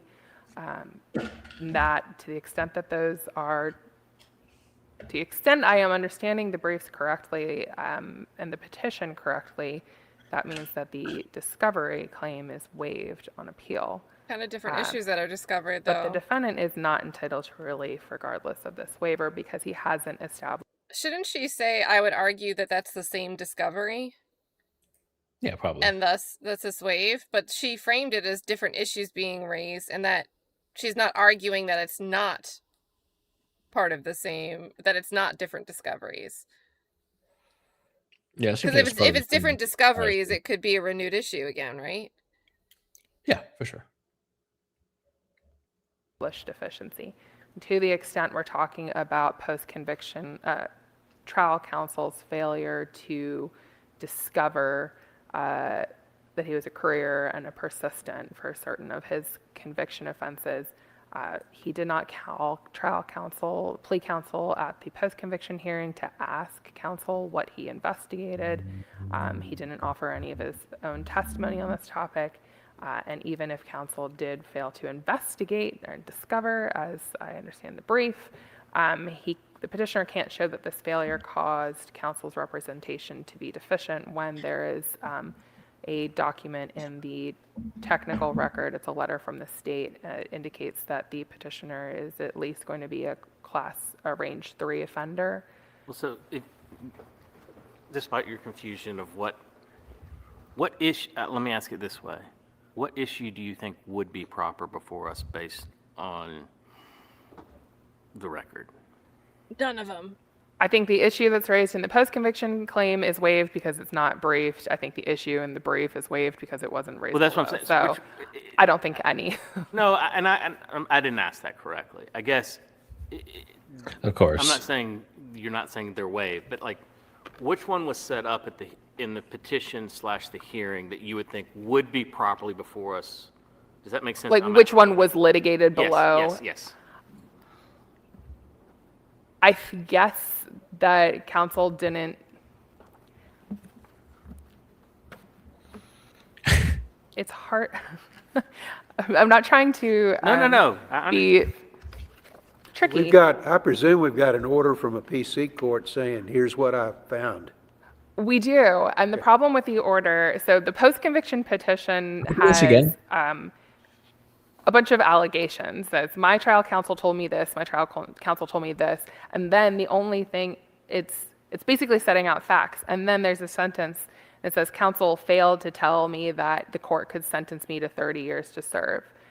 And then the post-conviction court just copies this paragraph. It doesn't say petitioner has raised one claim of ineffective assistance of counsel. He says trial counsel never told him the sentences were going to run consecutively. It's not as clearly set out as that. So it is a little bit difficult to discern. But to the extent that he is claiming that we're not actually talking about, well, you didn't do enough research, which is not supported by any proof in the record. And we're actually talking about trial counsel's advice to me about my sentencing exposure was just wrong. The petitioners also waived that. And due to my confusion, it kind of comes in as an unknowing guilty plea. But I think that the facts and the argument in that section translate. I think those are responsive to a certain extent. Because What? we have a Sorry, I missed what are we wedding? guilty plea, but I think that the facts and the argument in that section translate. I still don't think understand what those she are thinks the responsive. issue was. Like, it seems like she's saying that the court below just cut and pasted the argument and then, kind of. Well, and the way the paragraph that she read was written seems like it was written by what's his name, Vernon? By Vernon Lee Ivy himself, because it was like, my lawyer didn't tell me. Yeah. So it seems like one initiative to raise this issue was written by the person themselves, and I think courts should give deference if someone tries to argue something themselves and then an attorney comes in, whether one is on PCR and one is on appeal, like, I think that's an important factor. Yeah. And that's all I got from her pointing out that paragraph. So I don't think that really helps her. To a certain extent. Because we have I think the petitioner hasn't proven his claim that trial counsel just didn't tell me, that his advice to me about what I was receiving was incorrect. Because we have only the petitioner's testimony.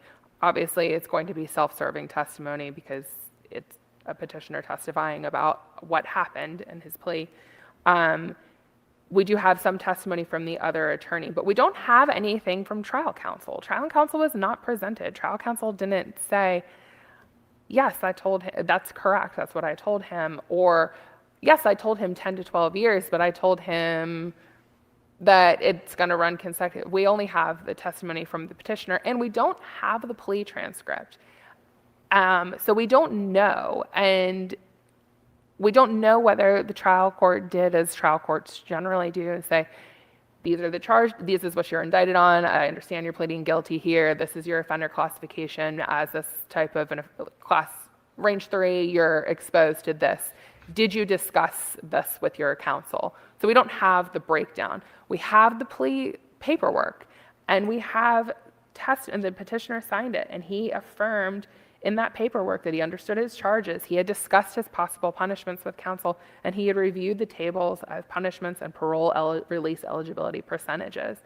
And The petitioner did admit at the hearing that he told the court he understood interesting his clause. sentencing exposure, that he was entering his pleas knowingly and voluntarily. Because Georgia does, I mean, on the pleas that we've read, I've never seen that, but they include a clause on their plea forms. And maybe that's what the appellant attorney was saying. Like, this is a thorough plea deal. Yeah. And it says, I've seen the sentencing tables. Like, I've never heard that before. So that sounds Yeah. very thorough. Yeah, I mean, it's just one of those. I hate when they do this. Like, everyone thinks they understand it, but like, it's an unknown if you don't know that you don't understand it. Saying, I understand something, and it's You don't know what you don't know. Yeah, exactly. So I think absent, we have sworn testimony at a plea hearing that comes in via the petitioner's sworn testimony at a post-conviction hearing, and we don't have anything else. And I think the petitioner's, his sworn admissions in the immediate, right before he says, yes, this is what I understand, I want to plead guilty, I am pleading guilty voluntarily, I know what's going on. So we have that, and we have an admission from petitioner. And with that information, and without anything else, I don't think that the petitioner can prove his claim of deficiency. But I think his bigger problem, too, even if this court were to find that trial counsel, if the petitioner's testimony, 10 to 12 years, you can request probation. If that's true and that doesn't line up with, 12 years is not probation eligible. If the court were to find that counsel was deficient in some manner in conveying this information to the petitioner's second problem is that he has to prove, because he pled guilty, that he would have a reasonable probability that but for counsel's errors, he would not have pleaded guilty and he would have insisted on going to trial. And the petitioner testified at the post-conviction hearing, well, what would you have done had you known? And the petitioner's own testimony was, if that he had known he was ineligible for probation, he would have tried to go back to the original plea offer. That is not insisting on going to trial. And then he says, had I known that the trial court was going to give me 30 years, had I known definitively that that was going to happen, I possibly would have gone to trial.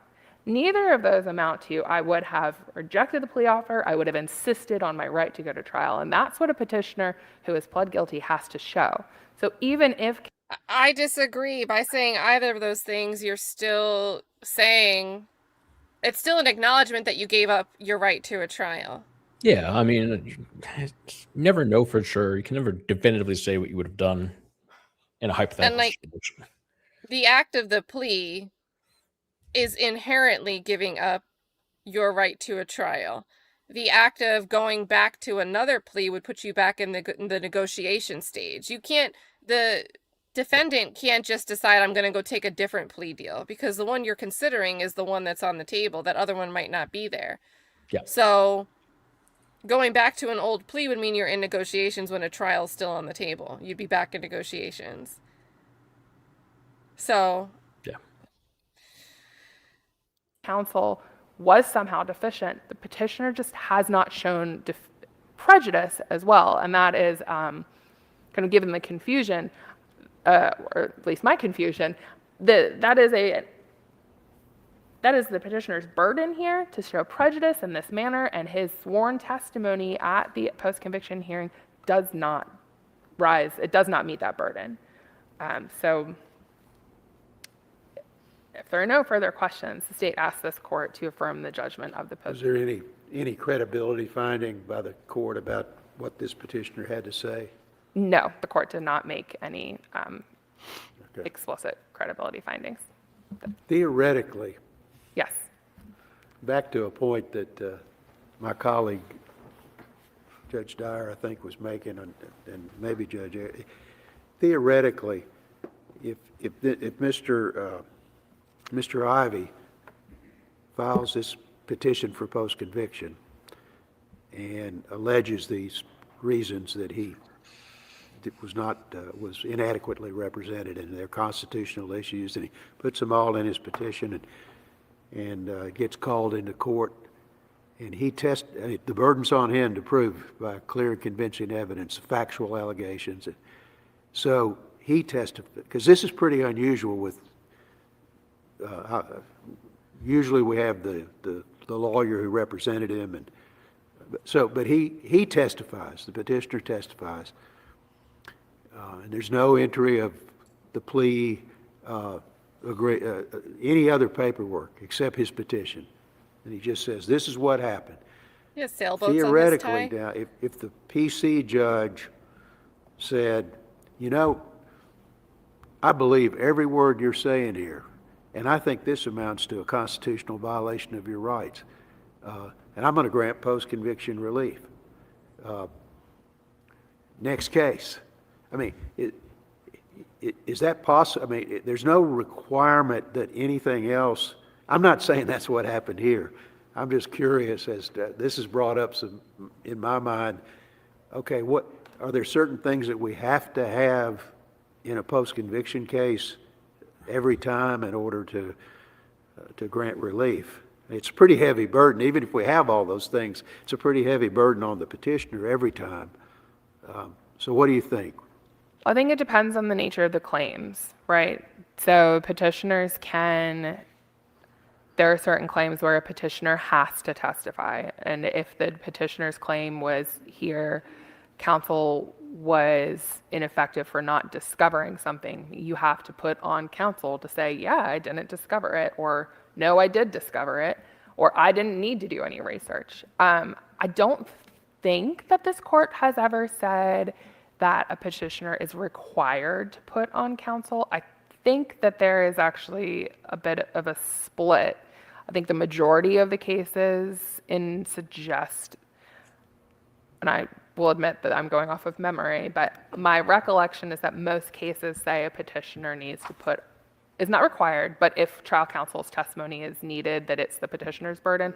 I do think that there might be one or a few cases that have said, well, state, you didn't put trial counsel on, so this is actually your problem. But I think that the majority of them say, if counsel's testimony is needed, it's a petitioner's burden. And I think that given, if the claim is discovery, failed to It'd be discover, nice to have case names. trial counsel's testimony, I think there's testimony cases. was necessary here.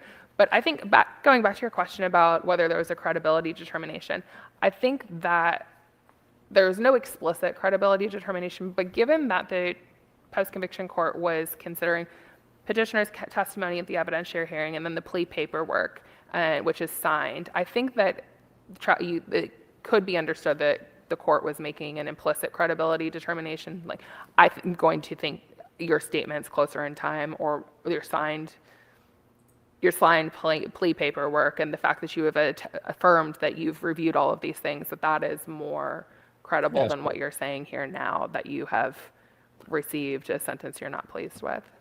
So I'd be happy to research it. My recollection is that. No, I was just curious. I don't think I've seen one quite like this before. It made me start wondering about it. So you don't. I certainly do not recall. My office would have heard if a post-conviction court granted relief solely on a petitioner's testimony. So I don't know that has happened. This PC court did not grant relief. I mean, Correct. Yeah, but yes. I was just But thinking. I don't know that there's any law that would prevent a court from doing that. But I think certainly here the issue is more that the petitioner has not met his burden, and certainly that he can't establish prejudice as we look at it through the lens of a guilty plea. So if there are no Thank you, further- General. Thank you. Interesting. Stone, rebuttal, sir. Yes, Judge, thank you. Mr. Ivey testified that, as the state has correctly pointed out, that he would have tried to go back to that 10 at 35 naturally. I mean, who would accept 30 when you got 10 at 35? Makes no sense. And secondly, he testified that he possibly would have went to trial. That's what the transcript will bear out.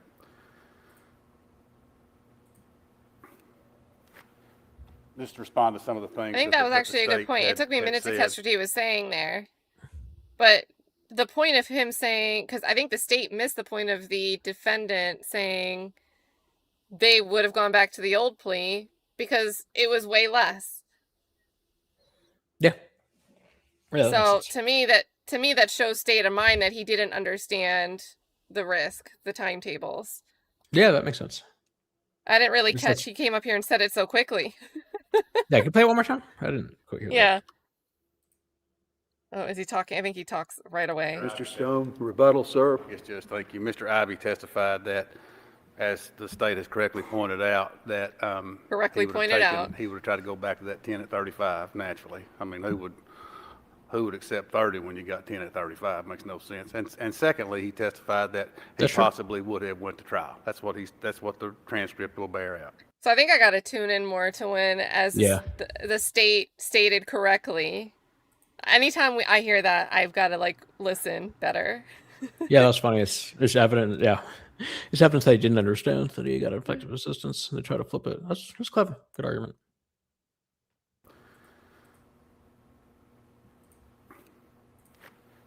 Just to respond to some of the things that the state had said, what was litigated below, and I went back and counted these, and I'll say them for the record. There are 7 references in the 71-page transcript to a knowing and voluntary guilty plea. Some of those references were by myself, and some of those were by the state's attorney. So clearly the issue, to address, I think, Judge Dyer's question, was what was the issue that was actually litigated in the court. And what was litigated in the post-conviction court was the issue that he was given bad advice on 2 fronts. The state is telling this, and that's that he would get no more than 12 years, and that Mr. Hurst was going to ask for probation. The elephant in the room on this case is the 30-year sentence that he got. How did the court get there? So I mean, even in the So the question you pose is the reason that there's a problem. We have no idea what happened at the plea hearing. And without that, how can we address any of this? I mean, Yeah, this is assuming urgent, and it should be the record. that counsel did say, hey, I think you can get 10 to 12 and maybe probation, and then they go to the plea hearing, we don't know whether the trial court said, as General pointed out, here's what you're charged with, here's what you're pleading to, here's your exposure, here are your ranges. Did your attorney explain that to you? And if your client said, yep, he explained all that to me, I know exactly what we're doing, then you have a problem. But without that document, without that record, we can't really review any of this. I It sucks, disagree but it's with not that. necessarily wrong. And here's why. Echoing Judge Wiedemeyer's question about, are there certain things this court has to have in determining this issue? And there's nothing out there that says this court has to have But a trial court at the end of a plea hearing at a plea colloquy, should make a finding that I find or don't find that this individual is entering their plea knowing and voluntarily. And that's what you're asking us to review. And so you're asking us to review whether it's a knowing or Actually, voluntary plea. If they're looking for the judge's finding, I feel like that actually is on the state then to produce. I don't really think that that's what the appellant is making an argument for this issue. That would be something that would support the state. So why would that be part of the burden for the appellant to produce in the record? Yeah. If that would be a counter argument for the state to provide. Yeah, I mean, it does seem like all the evidence in the record is favorable to the to the defendant or the appellant. And they're saying like there's not evidence to the contrary. There's an absence of evidence to the contrary in favor of the state. They're saying all the evidence is in the favor. They have the plea agreement, which doesn't accurately state the defendant classification. And then they have the testimony of the defendant in both point in the direction of ineffective assistance. They're saying you don't have the colloquy transcript, which would potentially remedy the ineffective assistance. So yeah, it seems like all the evidence is in the favor of the appellant. And Yeah, they're and saying then it's an issue that you don't have the contrary. The final signature is just the someone signing off saying that they understand, but the fact at issue raised in this appeal is that he didn't understand. So I would argue that a signature that he understood, if you're saying he didn't understand what he was signing, that goes to the heart of the argument here. Yeah, for sure.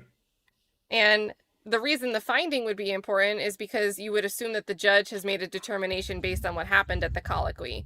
So to not even have the judge's finding, if he didn't say that specific line, I think that's a issue for the state here. Like, I don't know. Knowing involuntary. I guess you got to pull the transcript to show he didn't say it. That's what you're asking us to review. And so you're asking us to review whether it's a knowing or voluntary plea without knowing that what the trial court did and how the trial court acted. How can we determine whether it's a knowing and voluntary plea? Perhaps I'll sound circular in this, but that's not the issue of deficiencies within the plea colloquy are not before this court. And as Judge Wiedemeyer asked in my opening argument, it's the issues that occurred leading up to that induced Mr. Ivey to enter that plea agreement. That's the issue in this case. And with exception, I do believe that 18-329 and 18-330, the agreed sentence of that 6 years, while at a time he's going to an open plea like Grindstaff did, does create a little bit of confusion in his part that, oh, well, Mr. Payne, I've got 6 years on this at 30% range 1, but my attorney on 17-737 is telling me this. I don't like to be the lawyer on a case where new law comes out, and I'm hopeful that I'm not the lawyer on this case when new law comes out. But there is nothing that says that there has to be a plea colloquy. And now going back to Judge Wiedemeyer's question, the record is before this court of what was said, and I do believe that the trial court could have done what Judge Wiedemeyer said. Based on this testimony, this is the evidence before me. State, you could have called Mr. Hurst, stop complaining about Mr. Stone not calling Mr. Hurst, stop complaining about us not having a plea colloquy. You could have done all that. This is an adversarial proceeding. Mr. Stone's presented his case. There's clear and convincing evidence. Post-conviction granted, he gets a new trial. And that's what we're asking this court to do. Thank you. All right, thank you, Mr. Stone. In general, we'll take it under advisement. Got one more case, I believe. Mr. Stone, you're on the next one too, aren't you? Mr. Clerk, call the next case, please. Yes, He did a bunch of those. That would have been this one. Which we don't need to stick around and watch. That ending stumped me. I mean, I don't think they're gonna go for it, but No. he to me, I would love to see some weight be given to when someone goes into a plea hearing. Who's gonna take the recitation and catch anything that might be legal jargon that's different from what they had face-to-face conversations breaking down with their attorney before the plea colloquy. Like, I think that's such a fundamental problem. I agree. And I know. And I think that's what he's getting at, and nobody wants to go there because they're just going to say, well, all of these other yeses happened at a later point in time. And he's saying, yes, exactly. All of that was subsequent to the initial lack of understanding. The understanding never got better. Yeah, for sure. And I do think, I think in Georgia, the burden is on the state to prove that a guilty plea was knowing and voluntary. So there's not a burden shift. But yeah, I mean, there's just a better way to do guilty pleas instead of what they should really be doing is just asking the defendant, like, hey, what's your understanding of your sentencing exposure? What's your understanding? And make them say it. Yeah, because I mean, you don't know what you don't know. And I mean, I can make everything about Moontunk, but it actually is useful here. In that case, you have one guilty plea. There are two guilty pleas, right? And there's less of an issue with one. But then there's another that's clearly wrong. It's clearly based on false information. It's not a knowing guilty plea by anybody, not by the defendant, not by the state. They just all blew it. not the defendant, but the lawyers, the judge, everybody had no idea what was going on. It would have been great if you had that clause. I understand the timetables. Yeah. And then it was an illegal sentence outside the range. Yeah. That would have been funny. But yeah, the state, they essentially said, look, you said you understood count 1 and therefore you understood count 1. But he also said that he understood count 30. And so they're using the same evidence, the exact same evidence on count 1 when it's proven to be false, useless evidence with respect to count 30. So it's just this practice of saying, do you understand? It's really just, it's kind of useless because, I mean, you think you understand, but you may or may not actually understand. So that could be eliminated by just asking people to, what do you think the allegations are? What crime do you think you're charged with? What sentencing exposure do you think you're When do you think your risking? sentence will start? Yeah, that's another good one. And just have them put it in their own words. That's how you measure understanding in any kind of system where you're really trying to evaluate somebody's understanding rather than just sign this and you'll go home. Yeah. Shout That'd be a great. See, and that's the kind he's like, I don't want to be something for new law. I wish he said, like, I don't want to be something for new law, but if it was, I would like to see something where we could show that the person can demonstrate that they understand at least the baseline of what they're giving up. If they're exchanging their right to a trial in exchange for this plea, we should take that understanding seriously. A simple yes or no isn't indicative of the understanding. So not to be the one to change the law, but if we do, make that a consideration. Yeah, especially because Martina said, I'm a bit behind. It's scary how they really believe that everybody understands everything a judge is saying legalese.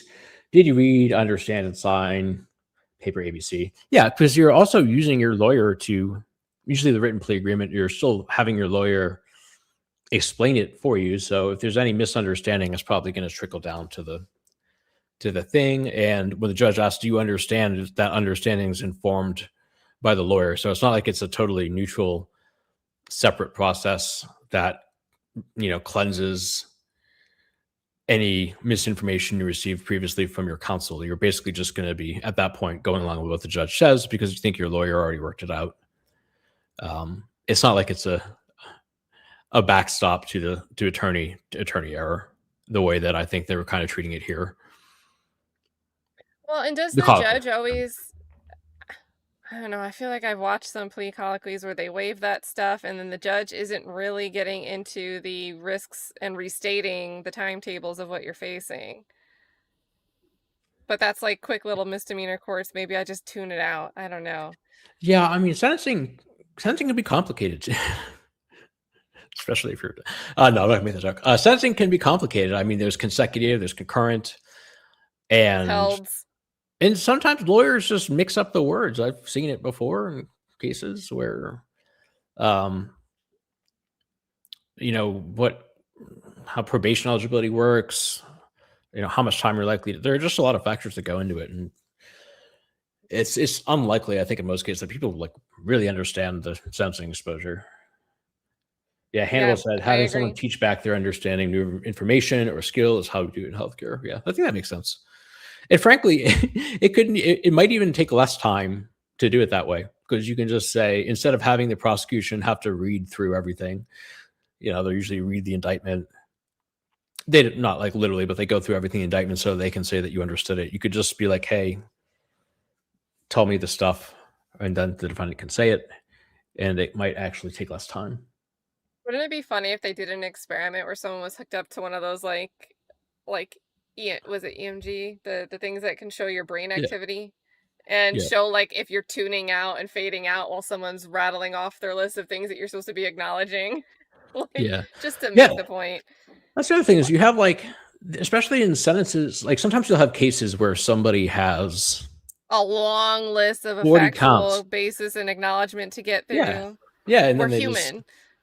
Sometimes you'll have like 40 counts, and even if they're not all serious, you'll have like 40 counts, and they're all like a year or two, and the judge has to run some of them consecutive, some of them concurrent, and usually the judges can't even say it correctly without making some mistakes. I mean, they'll correct themselves, but Or they'll it's even just say, let me complicated. stop and write this down, and they're taking notes, but the defendant isn't writing it down and following and tracking. Yeah, especially when you have some counts that are concurrent and others that are consecutive, and you have blending like that. It's just, I think it'd be a great thing to get right. Please keep the trial courts from getting clogged up. If everything else went to trial, we'd fail. We were talking about that on the earlier stream. And if we mess up plea deals, or people get afraid to take plea deals because they hear horror stories like this where, hey, everyone thinks, like, there could come a point in time where more people than usual are doubting the offer that's in front of them because they hear the horror stories of like Mung Tung situation or something like this. If you take this story at face value, which I don't have a reason not to, yeah. I think it's complicated, and I think a lot of people really don't know the repercussions of certain plea deals. Yeah, for sure. I'm starting to think that people are going to start taking more stuff to trial, because I think that I think there's been kind of a crack in people perceived like trust of prosecutors. Not, I don't think it's going to change overnight, but I wouldn't be surprised if you see like 1%, 2% more trials, just because you have these high profile cases where you are getting acquittals. And well, and then if people are weaponizing these, not putting a plea deal on the table, and you don't have bond, yeah, and then you get a plea closer to trial, but you've already served and you're aware that you'd get time served. Yeah. The risk of going to trial and getting a sentence compared to what they might be offering you, it's much lower. Yeah, like, all right, I've already done 2 years. I'm here. I want to get out right now. I get it. But at the same time, if my max at trial is like 3 to 5 years, and they're offering me a deal to do another year in prison on top of what I've already done, like, why not just sit here and do it anyway? Yeah, that gets into the whole bond versus no bond thing. But yeah, there was a guy, Contavious Jeffries in Fulton, about a year ago, and he had like, I think it was a double murder and a quadruple shooting. And he was facing like, he had a bunch of firearm charges. He was facing like life plus hundreds of years. And all the evidence that I saw was like Instagram pictures of him with like other people. He was probably in a gang, but like that's all they have. That was their proof. Yeah, he did 4 years in Rice Street, and then he pled out to ag assault, to a single count of ag assault. And I don't even think he went to prison. I think he was like it shouldn't have been a straight time served, but I couldn't find any record of him actually going to prison, like in the Department of Correction system. Maybe they didn't send him because it was going to be less than a year's sentence. Like maybe they. Maybe it was just in Rice. Maybe just did it in Rice Street, like another 8 or 9 months or a year in Rice Street, whatever it was. Yeah, because if it wasn't more than 12, maybe they said let's not move him. True, but it was like it was just such a ridiculous situation where, yeah, he probably could have beaten it at trial based on. I mean, here's the thing to me is like, if the prosecutors are willing to knock it might have been a single homicide or double homicide. There were at least 4 people shot, and there was at least 1 person that was killed. But if they're willing to knock that down to ag assault, like you obviously don't believe in the case. You know what I mean? Like you should have just dismissed the case on your own or charged ag assault. You can't have a good faith belief in the strength of your case if you're willing to knock it down that far. And I mean, it doesn't seem like they were exchanging pleas, because if he was supposed to testify against others, I feel like they would have moved him to another facility. Yeah. I think the other guy, he did have a co-defendant, but I think he pled guilty first. And I think the second guy could have gone to trial like pretty quickly after that. But I don't think the guy that was actually a better case for the charges ran and took the plea deal. He broke someone's arm to run and take that plea deal, knocked down on the courthouse door to take the plea deal first, and then they realized too late that the guy they had left for the trial was not the one. Yeah, that reminds me of actually back to Moonsick, where you have 3 co-defendants and you have 2 co-defendants who give stories that are completely at odds with each other. They both plead guilty, and then you're the last guy. And there's the prosecution's like, yeah, we don't really know what happened, but like they both pled guilty, even though their stories are completely different. So, and they both have to testify to the different. Like how? Like you have to plead under Alfred at that point. Like, what else are you gonna plead? Oh my goodness! Well, I love it. Everything comes back to Fulton. Yeah, I mean, That's what got me into this mess. Well, I'm glad it did. I think everybody has enjoyed meeting you. Yeah. I like this lawyer. I think he had a tough situation without the colloquy. The guy on the screen, the little Yeah, and piece. when he got up, it seemed like he took over for someone that couldn't do the case anymore, couldn't do the appeals anymore. Not from the first counsel that was ineffective. And I'm pretty sure he got up and said the same thing for this guy. Because this is where I played up. You see the caption here, Mr. Rogers was convicted. Not Mr. Rogers. But I think he gets up here on this one, says he had to take over this case. Yeah, Mr. Rogers has shooters out here in the neighborhood. It's Mr. Rogers' neighborhood. Please, the Okay, court, my name is Weston. Wesley Stone. I was appointed by this court to represent Mr. Rogers. Sorry. When his trial counsel moved to withdraw, I think, for personal reasons. I would reserve. Okay, he did say trial counsel withdrew, so maybe it wasn't like a last minute, like appellate swap out. But still, he's just like inheriting these cases and out there fighting the fight. So I think that might have been an issue with him, like procuring the record, because plea colloquies should be transcribed, but are they not always? Do you have to bring a court reporter as the defendant? I don't I feel like know. that's something- In Georgia, they have to I be. feel like that's something that any state should mandate, that a plea Yeah. colloquy should have a court reporter. So I don't get why we didn't just get the record. But Yeah, that's confusing. Yeah, that's if he came in late and the court reporter couldn't return it on time, then that would explain it. That's an explanation for me. Yeah, So- for sure. Yeah, I think even that it should be stayed for or continued or whatever.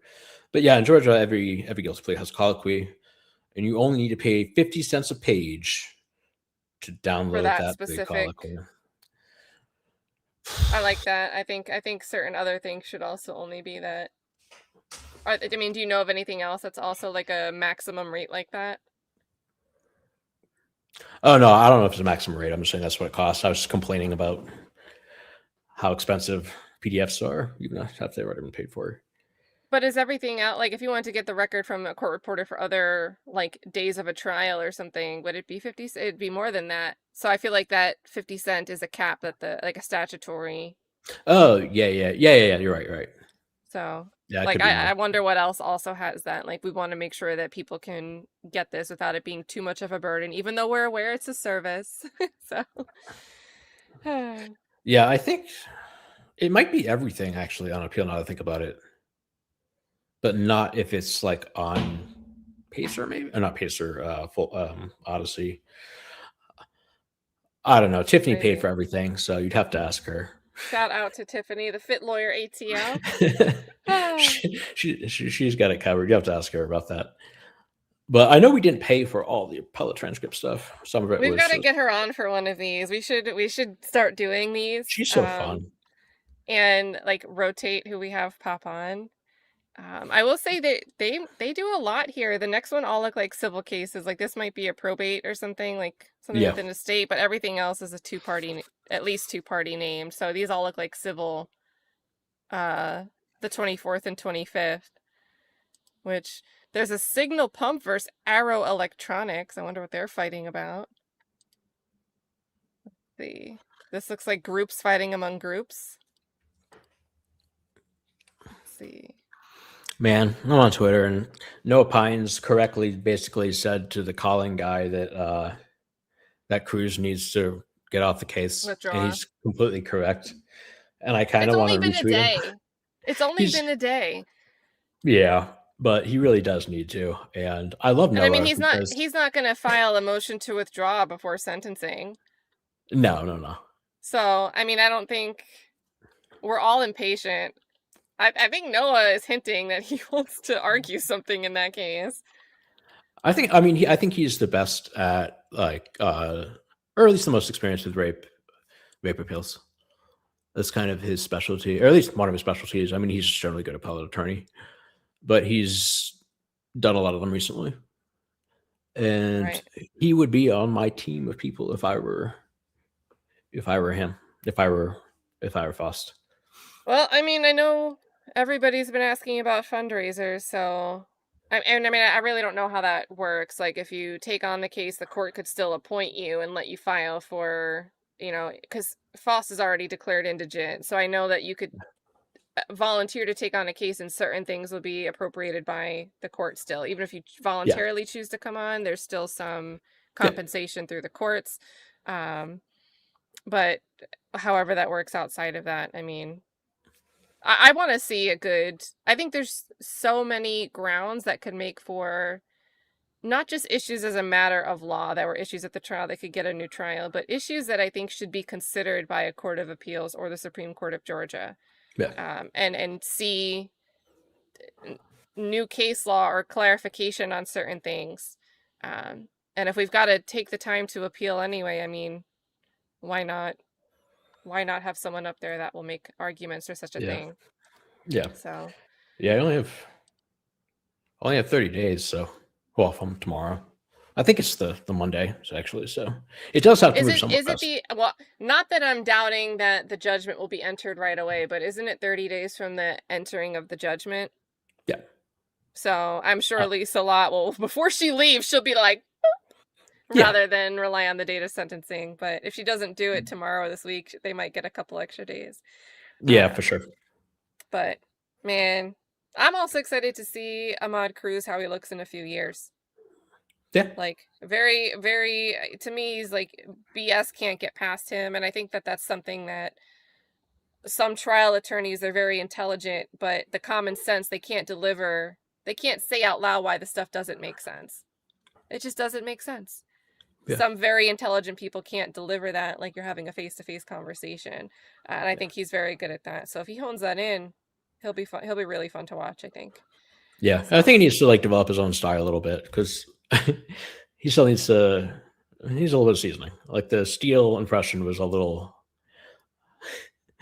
premature. You can't do that on day 2, but he should watch some Hedrick. Yeah, Hedrick's good. He can get the delivery. So with that being said, I mean, I don't know if this would be up your alley. I'll look for any other cases. We could also read next time you want to. I don't know if you want to set a weekly day, but yeah, I just hit the notification bell, guys. That way, whenever we do these without planning, you'll know that we're doing appeals court stuff. So. Yeah, we still need to do that Warren King thing, the Butts County habeas, and we still need to do the Steele watch along from the when he was the brunette or the male version of being a brunette. Back when he was Brian Bronze. Brian Brown, I guess, was right there. Oh, hilarious. All right, guys. So who knows when we'll be live for another appeal thing. Sentencing for Foss is tomorrow at 3 p.m. Eastern time. So I think the judge did that to make sure statements wouldn't run forever because court shuts down at 5 unless they stay late. So it's kind of weird, right? Yeah. You'd think a lot of people would have plans to speak at a high profile case like this, but we'll see. So yeah, I don't know if there's like even a need to hear. This is going to sound cold. I don't know if there's even a need to hear much in the way of like victim impact, just because it is pretty much a fixed sentence. It's not like a. I mean, I guess it's going to be life without parole and whatever other math that they put in there as a formality. Really, it feels like to me. I get that there's a reason for it in case like one thing gets vacated or whatever, and the structuring has to be done. But to me, it feels like a formality once you say life plus anything. Yeah, exactly. But yeah, life without parole, and I think the judge wants to hear people speak. I think she. Yeah, I think she liked. I'm sure they will. I'm sure they will. Yeah. So I wasn't saying they should be allowed to. I'm just saying like it doesn't really. And likewise, I imagine people will speak on Edrick's behalf as well. So hopefully we don't see any restricting of that outside the bounds of like what would be relevant. Yeah. Victim impact statements are kind of a weird philosophical thing anyway. It's kind of, it's like a very law school thing. But the thing is like, this is kind of like the philosophical question is like, should somebody be punished less severely if they murder somebody that's completely helpless and have nobody in this world who cares for them, as opposed to killing somebody does have people who care about them? Like, is one more morally blameworthy than the other?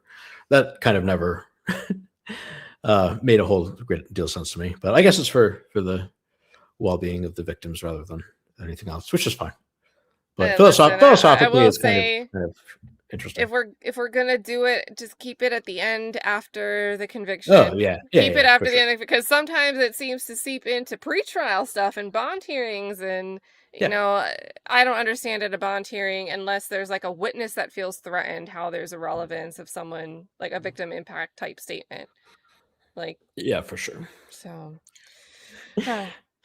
Yeah, it's messy. I think that's kind of been a trend in the last Yeah. few decades. Is I like think because more. more bond hearings are being televised, and I think allowing it, you know, the judge just feels like it'll help me justify to the public I've got to deny this person bond, and I just don't think that's the pathway we should be going. You know, transparency at a bond hearing should have nothing to do with changing the structure and purpose of a bond hearing. Yeah. So, but oh well, what do I know? Jim, thanks for popping on. Always like I write Jim last minute and I'm like, do you want to go do appeal arguments? And he's like, yeah, sure. Let me get a coffee. Let me get water. Here he is. That was like 5 hours ago. Yeah. That's funny. We've done 2 panels since then. So whenever we do this again, hit the bell, you guys. That way you can watch. Hit the like button wherever you are watching. And who knows? Maybe we'll be in Tennessee next time. Maybe we'll be back in Georgia. Maybe we'll find like Ohio. You never know. We'll hop around. Take care, everybody.